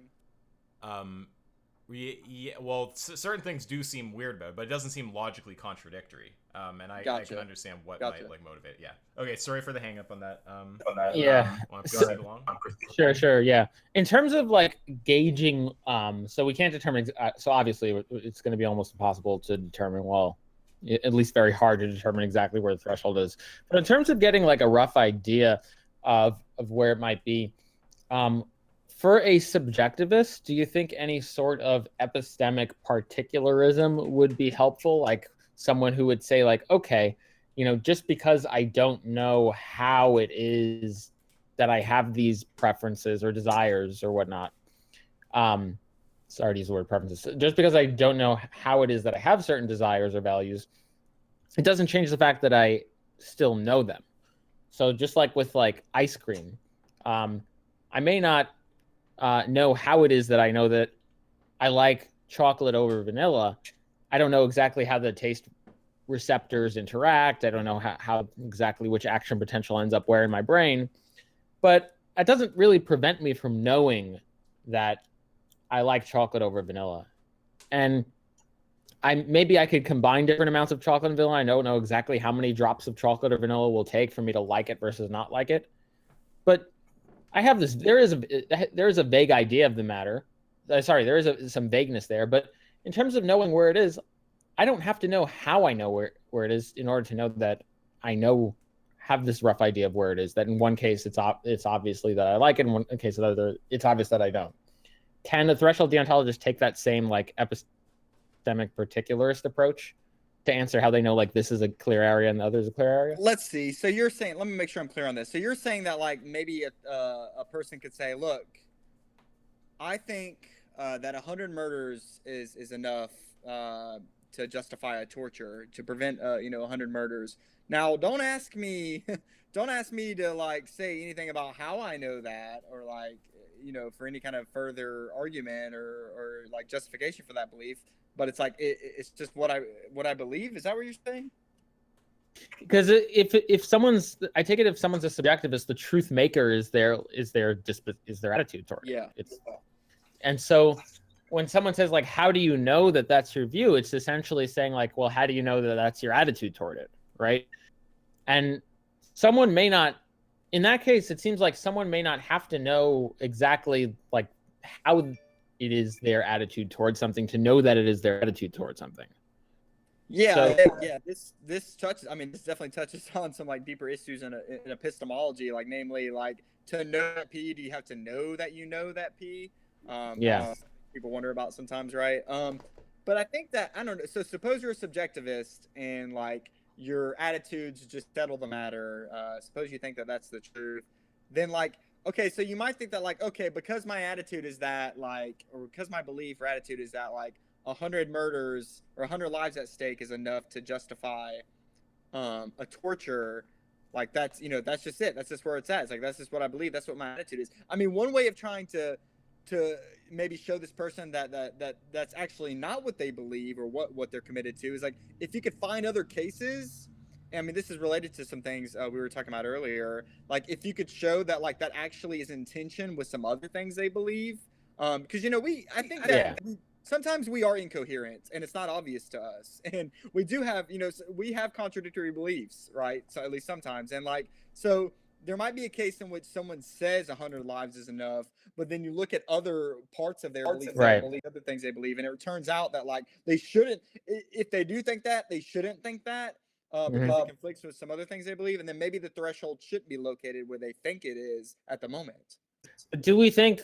So I grant all that, but do you think that a subjectivist would have to be able to say how it is they know that their attitude is towards something to know that their attitude is towards something? I guess that's the question I'm asking, because it's like a subjectivist can be say, okay, I'm a threshold deontologist, and they say, okay, well, how do you know where the threshold is? Well, I don't know exactly. Okay, well, how do you know where the gray area is? Well, I don't know exactly where the boundaries of the gray area are. Okay, well, how do you know where the even ballpark area is, like even without discrete bounds? And then they would say like, okay, well, I don't know exactly, but I can tell you that this is a clear area and that's a clear area. And the reason I can tell you is because I have dispositions toward that. I have like an attitude towards that, and that's on subjectivism. That's the truth maker. And then the response to that is, well, how do you know that? Well, how do you know? And the question is, do they have to even know that to know that, right? Do they have to know how it is that their attitude favors one over the other to know that their attitude favors one or the other? Yeah, I worry that if you didn't take the person seriously and you're like, oh, well, how do you know that your attitude is that? Like, that would really seem to introduce a really radical like skepticism about perfection and people being able to introspect like their own attitude towards things. And that seems like that's something we want to avoid, I think. That is exactly the kind of way that I would want to reply to that, because it's another symmetry breaker thing, right? It's like, how are you gonna, if all it comes down to for the subjectivist to know something is that they know it is their attitude, or they have a positive attitude towards, such and such thing. If all that's required for them to know that it's good is to know that they have that kind of preference towards it or whatever, it's like, if you start questioning whether they have like access to their own like mind or something, like, I guess maybe that's a slight hyperbole, but if you start doubting, it's like this idea. I agree. There's a way I can say it though, because Alex Malpass, who I don't know if you know him or not, Tyler. He has a great way of talking about this, but I think the way he put it was, I think he was saying that you can like pull out of this like toolkit, I think this was Alex, of like skepticism, in order to like try to like get around certain problems or whatever. But there's this danger of like, you pull out like a tool that also then like chops up a ton of other stuff, and that's kind of like the fear here, right? It's like, okay, like, yeah, I guess you can try to like raise this issue with how TD person knows something is good and something is bad without knowing the threshold or whatever, by questioning like if they even have access to their own preferences. But like, what else is that gonna do? Like, what other things are we now gonna discuss, right? So I think that kind of response, that seems right to me. Yeah, I think, some philosophers would say like, look, like our knowledge of our own mental states is about as certain as we can be about anything. Is that like we prefer certain things or like have certain tastes, certain things. It's like, and if you want to start being skeptical about that, it's just like, oh, we're in trouble here now. So I think I am an epistemic particularist with respect to those kind of things, for sure. Okay, cool. And then can we just be clear about that for 1 second? So when you say you're an epistemic particularist about those kind of things, you mean about what specifically? About knowing that one thing is good and one thing is bad, while not knowing the on a subjectivist view. Like, I know, like, I could know that I have I can know that things are right on a subjectivist view and wrong on a subjectivist view without, or at least indexed to me, without knowing how I know that. Because all it means to know that is to know that I have an attitude toward it. Then you do know how you know it. Then that's what you think, right? Well, but I don't know how that's what I think. Yeah, does he know how he has access to his own mental? Like, it seems like a silly question almost, but I don't know how I would answer that. How do you know that you have access to your own mental states? It's like right. Because I could know that I have access. Introspect, and there they are. There is like the like. Are you just asking? So the point I'm making, Yeah, the point I'm just making is that I could know I can know that I have access to my mental states without knowing how that I have access to my mental states. That's what I can mean by epistemic particularism for that question. Right, and just a slight off-topic thing here is you might not want to commit all the way to epistemic particularism if that has any entailment about knowledge, right? Because like, is it about how you know things, or can it just be about beliefs? Because knowledge is a whole other can of worms. You might not, like, I guess this is a bit beside the point, but you might not want to commit yourself to a view on knowledge if you haven't like given a lot of thought to it. Mm-hmm. Yeah, you could at least say you have some justified beliefs about what you're. You That's don't like, have to necessarily call them. Yeah, that's like a bit more but it's like safer, basically. Yeah. So the other, okay, cool. No, I agree with all that. The other, so this is a more interesting, I think this will probably be, we're getting into the more interesting questions now because we had to get a lot of like nonsense out of the way. But here's a more interesting one. Is threshold deontology a form of value pluralism? So it would seem on face value that we're just, we're taking like a value of one thing, the consequences of the utility, and a value of another thing, namely the rights. And it seems like we're just valuing two things, and we do have an ordered way of, adjudicating how much we value more or another, and we can have an ordered way of determining the moral value of the action in question when combining both of them, and then we can have some way of asserting if it's right or wrong. Fine. But is what we're doing value pluralism then, or is it not value pluralism? So that would be that question.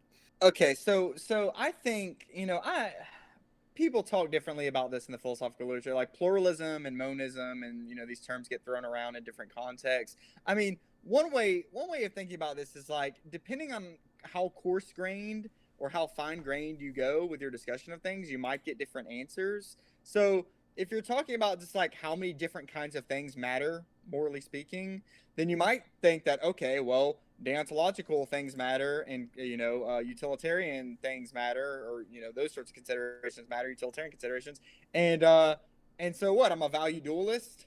Like, those are the two things that like fundamentally matter. Maybe I'm some kind of like dualist or something like this. Or you might think that like, I don't know. You might think that like lying is bad. Torturing is bad, murdering is bad, and it's like, am I a pluralist now because I think there's a number of am I a deontological? Oh, I see what you're saying. Yeah, that makes a lot of sense. So depending on how coarse-grained we are with our analysis, we might say a certain thing counts as like pluralist or not, right? Yeah, it's just a question of semantic scope. Yeah, you might think about it that way. I mean, in like the well-being literature, for example, like the debate goes this way, right? Just to kind of illustrate, they're like, okay, well, when it comes to well-being, is there more than one thing that like fundamentally makes a life go well? Well, the hedonist says, well, no, there's just one thing, namely pleasure or happiness, right? Like, that's the only thing that matters. So they're like a monist. And then you might have like an objective list theorist who's like, no, friendship matters, and achievement matters, and all these other things matter. And so like, you would think, oh, well, that person's a pluralist. But I mean, if you think, okay, well, what matters morally speaking? Does just well-being matter? Okay, well, am I a monist because I only think well-being matters? But am I also a pluralist because I think there's like an objective list and there's a number of things that contribute to well-being? So it really just I got it. Yeah, the whole question. Yeah, I see. I can totally see now, like, why that whole question is like. That whole question seems so like, so it's just going to boil down to the semantic of scope, because no matter what normative theory. Yeah, go ahead. Yeah, I was just gonna say, yeah, you're right. It just depends on like the level of grain. You might think is a way to think. Yeah. Because if you're a utilitarian, you can just say like, okay, well, if you care about utility, like, are you a pluralist because you care about all these different things, aspects of utility? Like, and if you're a threshold deontologist, it's just like saying, okay, well, are you a pluralist because you care about all these different aspects of threshold deontology? If you're a deontologist, are you a pluralist because you care about all these different rules? Like, why do you, like, it's not like you have one rule. Deontologists have numerous rules. And they value, and sometimes they value those different rules differently. But no one would, but it would seem on its face value crazy to call them value pluralists, even though now that I'm thinking about it, it doesn't seem that crazy, because I don't. So yeah, I totally see what you're saying now. So it seems to just be a question of scope, and now the whole thing just seems like a meaningless question.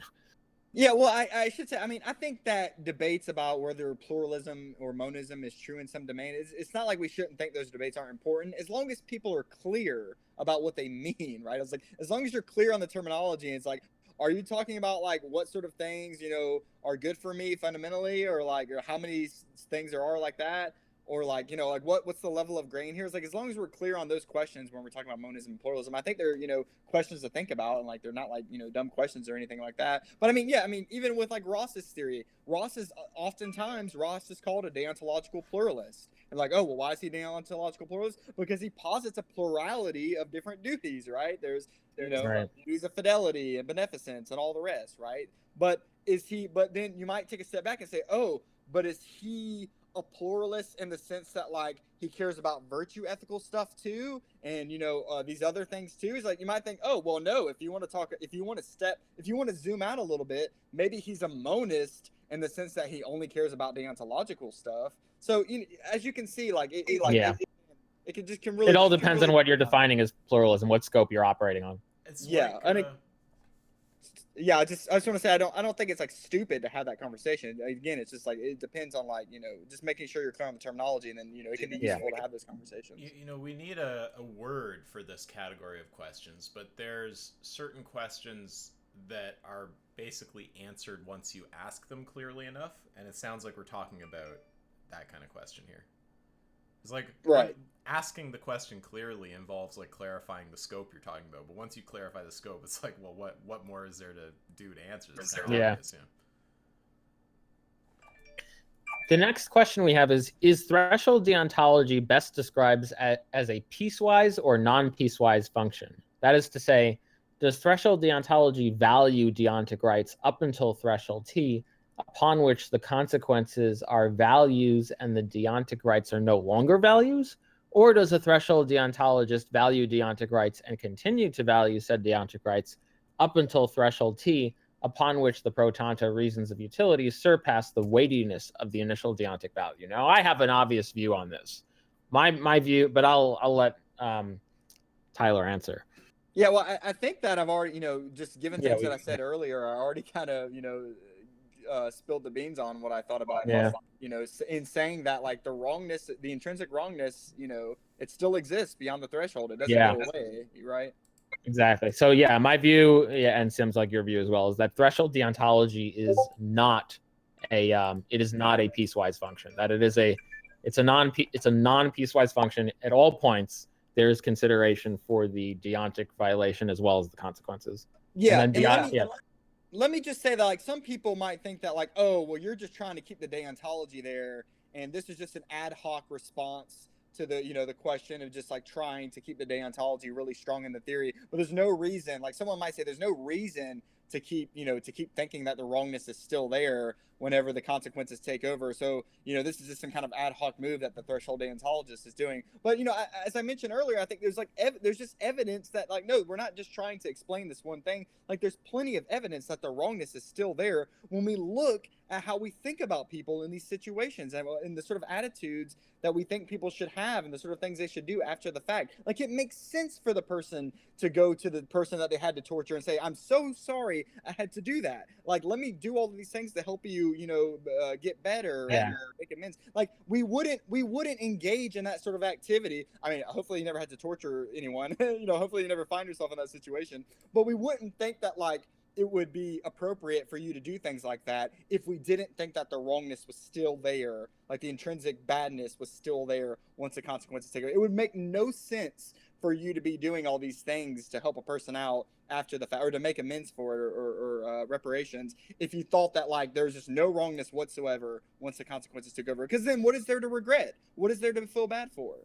So I think there's plenty of evidence that to substantiate the claim that there's still intrinsic wrongness there. The rights still matter even beyond the threshold. There's still significance to those things. Exactly. Okay. I agree completely. I mean, go ahead. You could.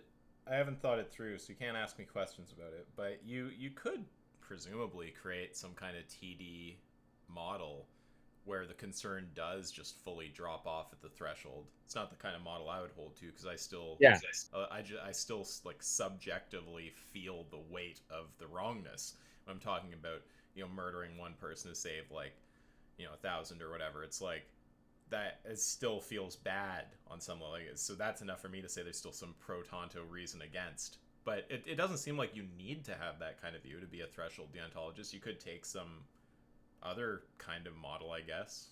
Right? Yeah, certainly someone could, but I don't think that would capture any of our models. Nor do I think most people at least describing themselves as threshold deontologists. I really don't think that would capture their attitudes as because I don't.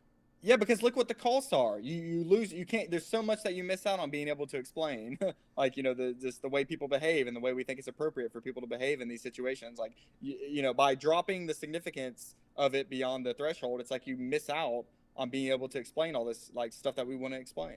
Yeah, I just want to flag that, and I think we all agree that a view like that, there's no reason to think it's contradictory. Like, someone could hold a view like that. But yeah, I of course agree with your reasons for not holding a view like that. All right, awesome. And then we'll let a few people, because there are some people who want to ask questions. So if we can invite Spaghetti Monster to speak. He's been wanting to come on mic and ask a question. So let's do that. So. Okay. Do you have control? Okay, nice. Yeah. All right, Spaghetti Monster, you're here. Hey there, can you guys hear me? Yep. So this is actually the professor from some previous debates. The professor from some previous debates. So I debated vegan gains, and recently those annoying vegans. Oh, okay. We were going to have a debate, but I think we had some scheduling mishaps. Sure. But anyway, nice to meet you. Nice to meet you too. Yeah, I had a question about the threshold deontology. I was thinking a little bit about the plot that you guys made, and it occurred to me that maybe there's a more clear way to plot it, which is to actually plot the moral value on the y-axis like you do, and actually the offset d on the x-axis. And if you plot it that way, if you draw a 45-degree line, objects with positive moral value, or objects that are moral, I would say. Sorry, I'm at the park with my kid. Objects that have a positive moral value would be above the 45-degree line. An object with a negative would be below it. Are you talking? So in other words, the line. Are you talking about actually replacing the x-axis with like some kind of line about deontology, or are you suggesting just changing the position of the deontology line so that it's parallel with the x-axis? You know, you replace the x-axis. Currently, the x-axis is a net utility. If I understand it properly. What I'm saying is replace that with d, the actual offset of breaking a deontological rule. So you have deontologism on the y-axis, and you have deontology on the x-axis, and a 45-degree line is where those two, if they have the same units, I'm assuming they have the same units, that's where they're equal, right? So, you know, that's exactly the threshold point, I guess you could say. You don't have to have it be at 45 degrees if you want to make a non-zero threshold. You can have it be at some other angle, but 45 is kind of, I think, what you typically do. Sorry, I'm just confused. How do you tell how much utility there is to an action that you plot if there's not an axis for utility? Now, the axis for utility would be the y-axis. How do you tell how much moral value there is if there's not a moral value axis? The moral value is the difference between, basically it's the distance from where you end up for net utility to the line, to the 45-degree line. Okay. If you need to know that. So where I'm at is it's possible that something like that works. I can't actually like maybe if we sat here and talked through it, I'd visualize it and end up agreeing or disagreeing clearly. But what would be best, if you have the time, if you have 5 minutes or something at some point, is just maybe draw it, because then it would be easy to go, oh, okay, this is what he's talking about. Like we could try to understand it mentally by you describing it, but that can be pretty hard with graphs with like multiple lines and stuff. So I don't know if I can say anything. Yeah, I can't draw right now, unfortunately, but maybe somebody else can draw it. But basically, y-axis is net utility, and x-axis is d, the threshold, or you know, the negative utility of breaking a particular rule. Okay. That's the full plot. Yeah, so it's fairly simple. So I can't visualize it off that. I'd have to see it. Avi, are you able to visualize it from what you've heard? I'm trying, but I'm just not sure I would appreciate how it's getting the messages that we're trying to get across and describe it how we're trying to describe it. But maybe I'm missing something, and so I do think it would be helpful at a later time to draw it out and show us, and we can have a conversation about it. Because if there is something that's more clear, then I'd be happy to consider it. Yeah, I think the reason it's more clear is because the current plot that you make now, if I understand correctly, you have to draw a new plot for every like moral action that you're considering. So in other words, D needs to be able to change, right? So you can't actually make one plot that summarizes the entire space of actions. I'll just grant what you're saying. Just one second. Yeah, if you have a way to plot it that works, that gives the exact same information, but not just for one given action or an action with that level of deontic weight to it, but for all actions, that would be better because that does everything we're doing plus for the other actions. Yeah. Right? So if you. But all I was going to say, sorry, Avi, is just if you actually can do that, I'd be interested to see that. So feel free to send it our way if you get a few minutes. Well, there's something I'd want you to watch, Spaghetti Monster, because there's actually you can do it in a video and it would account for all the different like deontic actions. So here's a video of it. That someone just made. I'm posting it in general chat. Is it just a video of the line moving up and down? Yeah, it's a video of the line moving up and down because like if anyone wants to watch this video, like this basically is our plot just animated for different deontic actions. That's really nice. I think the video aspect is cheating though. If he wants to say he can give a better picture, I will grant the better picture if he's able to. Yeah, better picture. Yeah, if you can capture the info in the video, but in a still frame, definitely feel free to show us. We'll probably switch to using it, frankly, if it's actually a better way to describe it. Yeah, sure. I don't exactly know how to do that. I'm kind of new to Discord, but I'll do my best. But it's fairly simple. I mean, literally just plot net utility on the y-axis. D on the x-axis. Deontology occurs. Pure deontology occurs. Okay. Well, sorry. I don't mean to cut you off, Spaghetti, but it's just my mind doesn't work well like that. It's a graph. I need to see it. So if you want to draw it at some point, or if someone else does, totally happy to look at it. But I don't think we're gonna. For me, we're not gonna get anywhere by discussing it. I could sit here trying to picture it, but it'll become slow and laborious. But I grant you what you're saying. If it does what you're saying it does, it works better. And if you have a few spare minutes at some point, just shoot us like a little image or whatever if you get a chance to draw one, and we'll adopt it if it is better, which it might be. Sounds good. Okay, cool. Do we have other questions also? Wait, sorry. How do I take someone off of... move to audience. Okay, cool. Thanks, Spaghetti Monster. We appreciate that. And then do we have any others that we want to take, or do we want to go back to some of our questions? Also, Ty, what's your time frame like? Let's see. When did we start this? 1 o'clock. Oh, holy! Oh, wait. Okay. Yeah, we've been going on for. We really have. That's insane. Actually, I'm surprised. Really. I hope that you've enjoyed it. We have. Yeah. Like, I'm actually in awe. It's been 3 hours and 20 minutes. Like, how did that even happen? Okay. Yeah, I mean, I'm happy to keep going, but we could also stop soon if you guys want. Yeah, I'm good to continue also. It's fine. I like the topic. We're just we're sensitive to your time. But yeah, we can keep going till our questions run out, frankly. So, Avi, yeah, if anyone in the audience has... I ran out of my questions. I mean, but if anyone has if anyone in the audience has any questions, then they're free to ask them. Yeah, Paper, if you want to ask it, now's your chance. Oh, yeah, Paper. I know Paper's had some confusion or questions about the topic. I'm not seeing any hands go up, so I mean, maybe we do just call it there. That was very productive, and it seems like we agree on a lot of these kind of major things. Not that I don't think they're actually that difficult to figure out. Like is it the same as RU, or like, is it just mashing two incompatible things together? Like, but yet that's where we get the pushback. So, it's good to be able to like fairly easily converge on those things. Yeah, I really enjoyed it, guys. I thought it was really fun. I've never done anything like this before, so it was really, really cool. I was really excited to do it, and it went even better than I thought it would. I don't know what I was expecting, actually. So maybe it didn't go better than I thought it would. It just went really, really well, and I really enjoyed it. Yeah, well, if you had no coherent notion of what it could be like, how could you know anything would be better or worse than that? Exactly. Yeah, although be careful when being invited to Discord AMAs. We happen to be a decent server, but there are some toxic cesspools, which will throw crazy, Christian presuppositional lunatics at you to like yell at you. So beware. Any final words from either of you guys here? I mean, I've said what I have to say. It was a great conversation. Happy to do it again. Yeah, I mean, well, thanks so much, Tyler, for coming on. And yeah, look, it was an awesome conversation, and I hope to, hopefully we can. Sorry to ruin your closing. We do have one question. It's from Qblade. Oh, okay.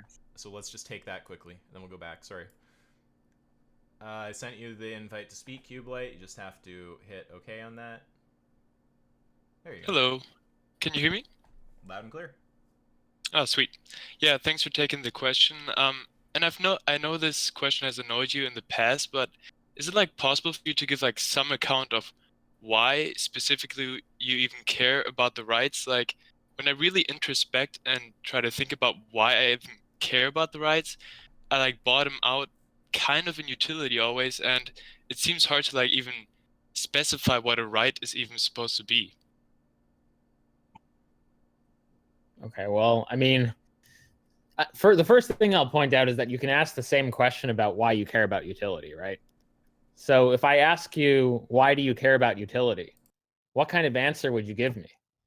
It seems like there's like this inherent value interaction when it comes to like utility. Like it almost seems definitionally that we say pleasure is good, like something along the lines of like what a cosmic skeptic argument might be. Now setting aside whether that's a good response or not, why can't the threshold deontology? Yeah, exactly. That's what I was going to say. Reply? Yeah, exactly. Do you think that the pleasure that someone derives from torturing someone else is good? Do you think it's good when that pleasure happens? Well, if it causes a lot of suffering, then not. But the Right, pleasure itself, I guess, do you think pleasure is intrinsically good wherever it occurs? I guess I would be. I'm personally not sure on this. Like I'm still evaluating my own values, but I guess in a vacuum, it would be hard to say why it wouldn't be good. Of course, like in the real world, it repels me to like think about someone torturing someone, and that decreases my utility in the real world, like thinking about it. But that doesn't mean that in a vacuum I necessarily have the same view on it. Right. I was just, I mean, I don't have a settled opinion about this, but some people have thought that like not all pleasure is good because, I mean, you can imagine someone who's just thinking about, like, you don't even have to think about them actually torturing someone. Imagine someone who's like just thinking about raping or torturing or doing terrible things and deriving all this pleasure from thinking about all these things. You might think that that's not good pleasure, that that's like not a good thing that should be happening, at least morally speaking. Maybe the prudential case might be different, but you might think morally speaking that that's not a good thing. Yeah, intuitively it does seem messed up, but it seems hard for me to like conceptualize the rights. Like I don't know, and I don't think threshold deontology is like incoherent or anything. I just am trying to see whether it like aligns with my values. Okay. Well, the thing is, just so you know, like whenever you ask the question of like, why do you value something? At some point, it's just going to bottom out and like, okay, well, I guess I just value it. Right, like you can, or you can, if you try to say like, oh well, this is definitionally what I value, like, oh, utility is definitionally what I value, like that need not be the case. They don't have to bottom out like that. They could be like some kind of infinitist and just lose epistemic access. Oh, I see what you're saying. Like, please don't do that. Don't do it. Yeah, because like, and if you want to say like, oh. Sorry, I just want to not throw you off though with saying that, because regardless, there's gonna be like probably a point where, well, like maybe this doesn't have to happen either. I was gonna say a point where you lose access to like why it's the case, but maybe that's not the best way to put it. You go on. Yeah, I mean, gotcha. If you want to say, sorry. Yeah, if you want to say it's like definitionally like part of your values, I don't see why you could say that for utility, but you can't say it for deontic reasons. Like a deontologist could just say, well, it's just definitionally good or definitionally within my values to adhere to these rules, to do this or not.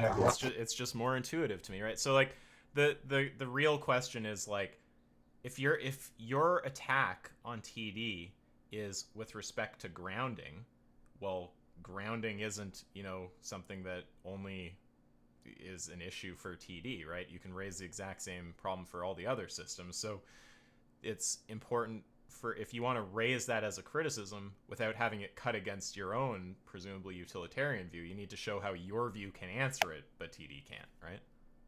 Yeah, I think so. So G.E. Moore, I think this thought goes back to G.E. Moore, and it's in Ross as well.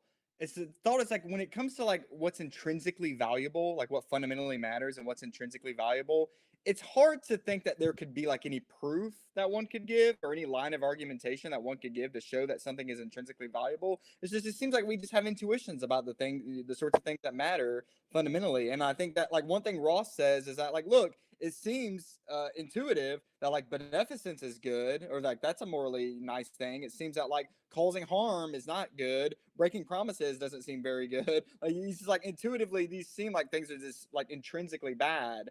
Like what else can we say about it? Like I think like G.E. Moore, I think one thing he says, he's a kind of like a pluralist consequentialist, and I think that's right. And he says that like our intuitions about like what's intrinsically good, like we can't like give any further proof for those. It's just like we just have these intuitions about what's intrinsically good, and like there's not much more we can say about it. But then when it comes to like our considered judgments about like what sorts of actions are right or wrong, like it's not just intuitions when it comes to that stuff, because there's a lot to think about. There's like lots of values, especially if you're like a value, or a pluralist consequentialist. You think these, values are going to interact in interesting ways, and maybe some outweigh others in certain instances. And so there is some argumentation you could give for why like one action might be better than another, but it's going to involve appealing to these things that you take to be intrinsically valuable. And that, there's not much more you can say when it comes to asking like, oh well, why do you take those things to be intrinsically valuable? It's not clear that there's more that could be said on that matter. Yeah, it's like any kind of moral argument could have a structure like, if X, like, how do you say this? Like, if X is like an instantiation of my values, or something roughly like that, then X is good. Then, you say that X, whatever it may be, is an instantiation of your values, then it's good. It's like that. It's you're saying that like all of the work is going to be kind of on the second premise. It's like we might have these values, we might not be able to explain why we have them, we might have even like an epistemic barrier to like, understanding why we have them or whatever. But if we just grant that everyone has a bunch of values, oops, that's Instacart, sorry. If we just grant everyone has them, there's always this kind of second question when it actually gets to talking about, well, what kind of things are good or bad, what kind of real world actions, given these values. There's going to be this empirical discussion about like, okay, well, is that second premise going to go through, that this action does like achieve your values in this case? Yep. Yeah. Yeah, that's right. And I guess one other thing to say about this is like Ross, he doesn't say, and he's very clear about this. He's like, look, when it comes to like the sort of duties, like prima facie duties, or the things that the plurality of duties you might have, or he says that this isn't the kind of thing that you just come into existence, like you're just born into the world and that like causing harm is wrong. He argues that like, look, it takes a lot of time and experience of the world. Like a mature person who like has a lot of experience and goes through the world, like they eventually come to see that these are the sorts of things that matter, that are intrinsically valuable or do matter morally speaking. But it's not like, oh, this is like a priori, in the sense that like, oh, you just come into the world and even as a baby you like already have these intuitions. But no, like it does take a lot of time and moral experience to sort of have these intuitions about what matters intrinsically and things like this. Thank you. Sorry. There's something that's always been hilarious to me about just like considering like the a priori knowledge of babies. Like they're like, do they have like metaphysical knowledge? Like yeah. So Cubelite, maybe we can kind of like sort of say one or two more things and close off this thread with you. But like well, we have paper here too, actually. Yeah, we'll let paper on next. That's sort of why I was thinking that. I just mean close off the thread with Cubelite, not the whole conversation. So I guess Cubelite, the one big takeaway here is understand when your criticism is actually a criticism of TD, right? Because if it's a grounding criticism and you can't give some kind of further explanation of why it's a grounding criticism specific to TD, Well, then you're just raising issues about grounding, and that's not really like, it's not clear what the problem with TD is. You just have to figure out some stuff about grounding. Yeah, again, like I'm not trying to say that TD is like incoherent or anything. It's really didn't say just that. about the grounding for me. Yeah, Okay, then but just to be clear, you're just have an issue about grounding of moral systems generally, right? It's not specific. Yeah, that's fair enough, I guess. Well, unless you think there's a symmetry breaker such that the concern only applies to TD, or like minimally like applies to, it doesn't apply to utilitarianism, right? If you're going to say it applies to TD and this and that, like the whole idea is it has to apply differentially, or else it's just a general like all-purpose grounding concern. Yeah. I guess like a problem of what I was saying earlier with the definition is that just goes into like saying it's like objectively the case that utility is the thing to be valuing. So I see that there's an issue with that. Maybe if you have like a debate with Cosmic Skeptic one day, you can like get into these issues like with his system, because I think that's where a lot of these issues like bottom out. Well, I did actually, when I talked to him, raise an issue, and I partially pushed him off the position. And if it were a kind of different context, I would have pushed more, because I think his position here doesn't really make sense.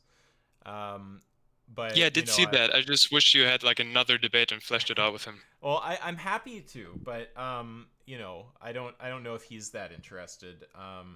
And you know whatever. But I'm happy to. But yeah, the whole thing, just to be clear with CS's view, is like he wants to say irreconcilable value differences are impossible in virtue of everyone desiring pleasure. But it's like, well, we could go in. I mean, I guess I was about to deliver my whole spiel on it, which I'll spare you. But like, I have a video on this. It's called like. Yeah, I've seen it. I understand the point, and okay. I really appreciate the response, you guys. Yeah, no problem. Yep. All right. Okay. See you. All right. Okay. Bye, Cubelite. Bye. All right. Yeah. Paper. Unmute yourself and hit us up. Yeah. Can you hear me? Loud and clear. Yep. Okay. Cool. Awesome.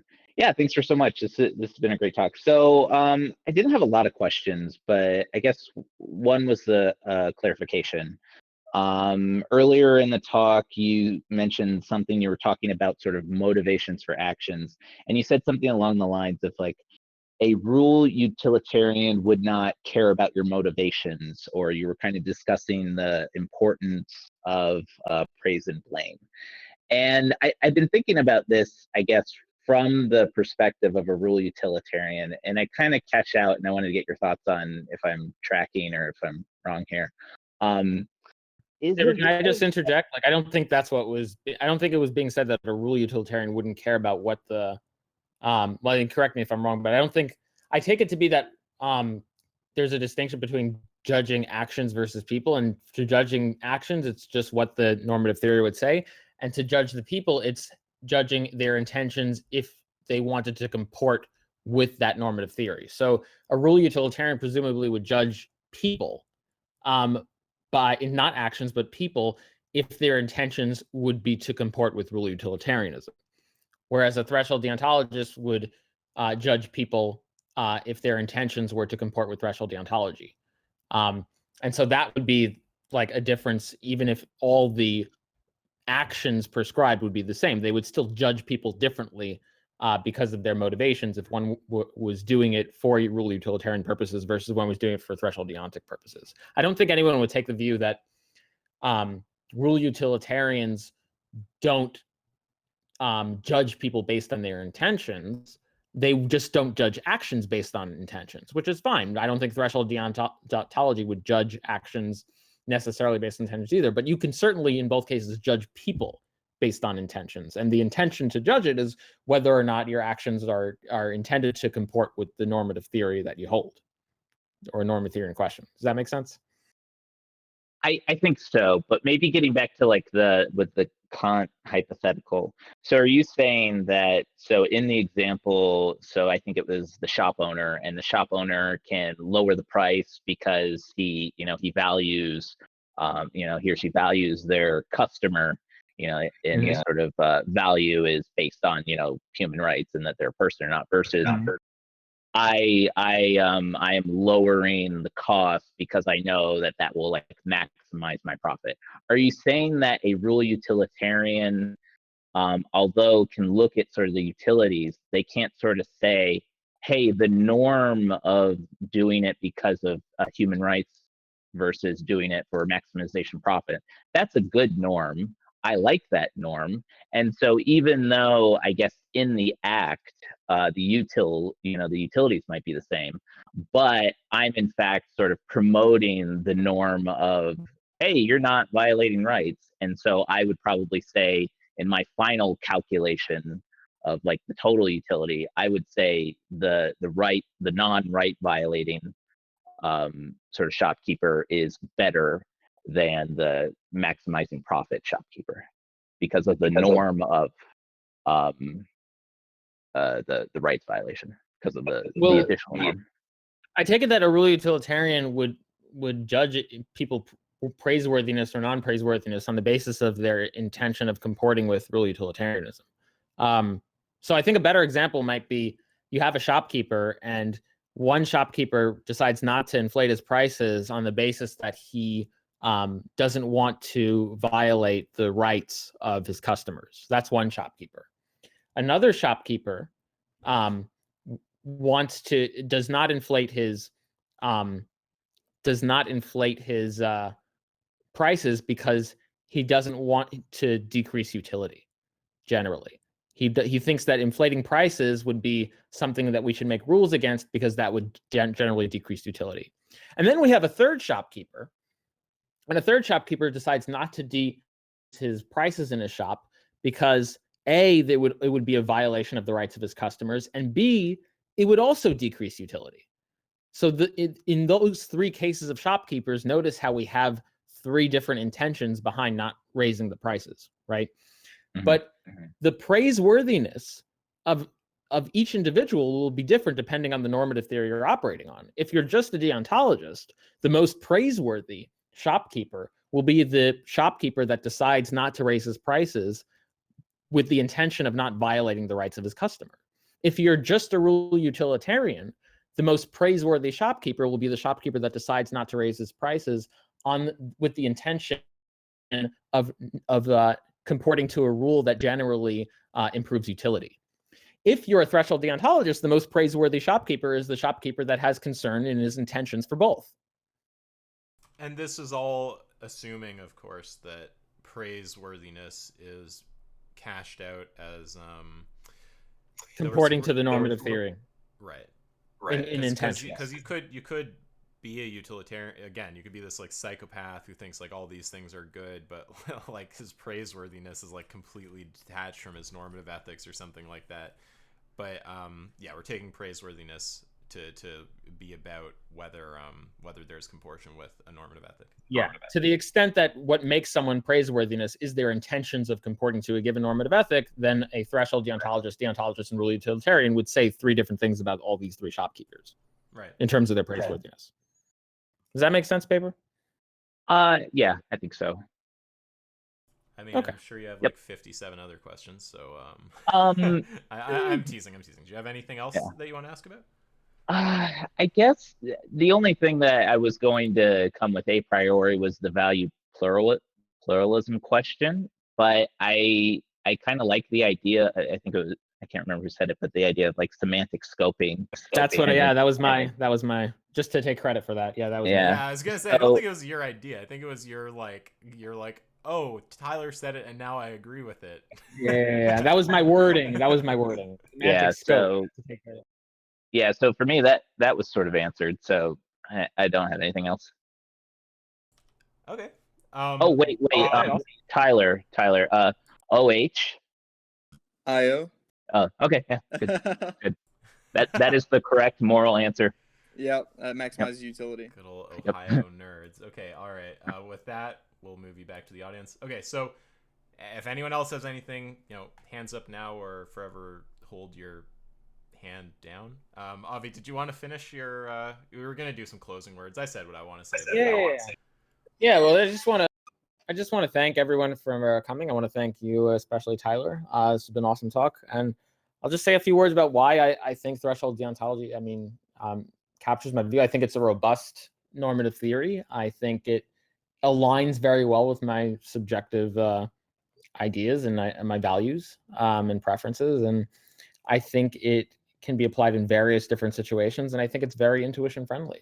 And I think it's a very underrepresented and underappreciated normative theory with a lot of people who have a lot of misunderstandings and quite a bit of misrepresentations of the theory out there. And I think most of the criticisms of the theory are just misunderstandings of it. And I hope we've addressed as many as we can in this talk. And yeah, thank you so much. And I hope we can do something like this again sometime, Tyler. You actually awesome. inspired me to say one. I want to give you the last word, Tyler. So I'll just say one little thing here, which is, we should also emphasize that like we're not particularly wedded to the idea, and like here's why, right? So Avi and I, neither of us are like realists about morality. Like we both, when we're talking about normative ethics, we're just trying to, we're picking like a normative ethic is just kind of like it's like an algorithm for preference description, and we just want the one that does the best job. So even if you find counterexamples to threshold deontology, you need to find more of them, or at least more weighty ones, such that I would think the counterexamples for TD are like worse than for like util or something like that, for me to say, oh, you know, if you want to get a general sense of my values, look at some other theory, right? So that was a bit of a muddle, but the idea is just we're trying to describe our normative ethics. TD seems to do the best job, certainly does a better job than utilitarianism, than virtue ethics, than straight up deontology, as far as I'm aware. And if you show a counterexample, it's not going to be like, oh, here's this huge challenge for me. What do I possibly do? I'm super committed to TD. It's more just like, well, no, it'd still be the case that TD is the best representation I'm aware of, and I'll just stick to that until I find something better.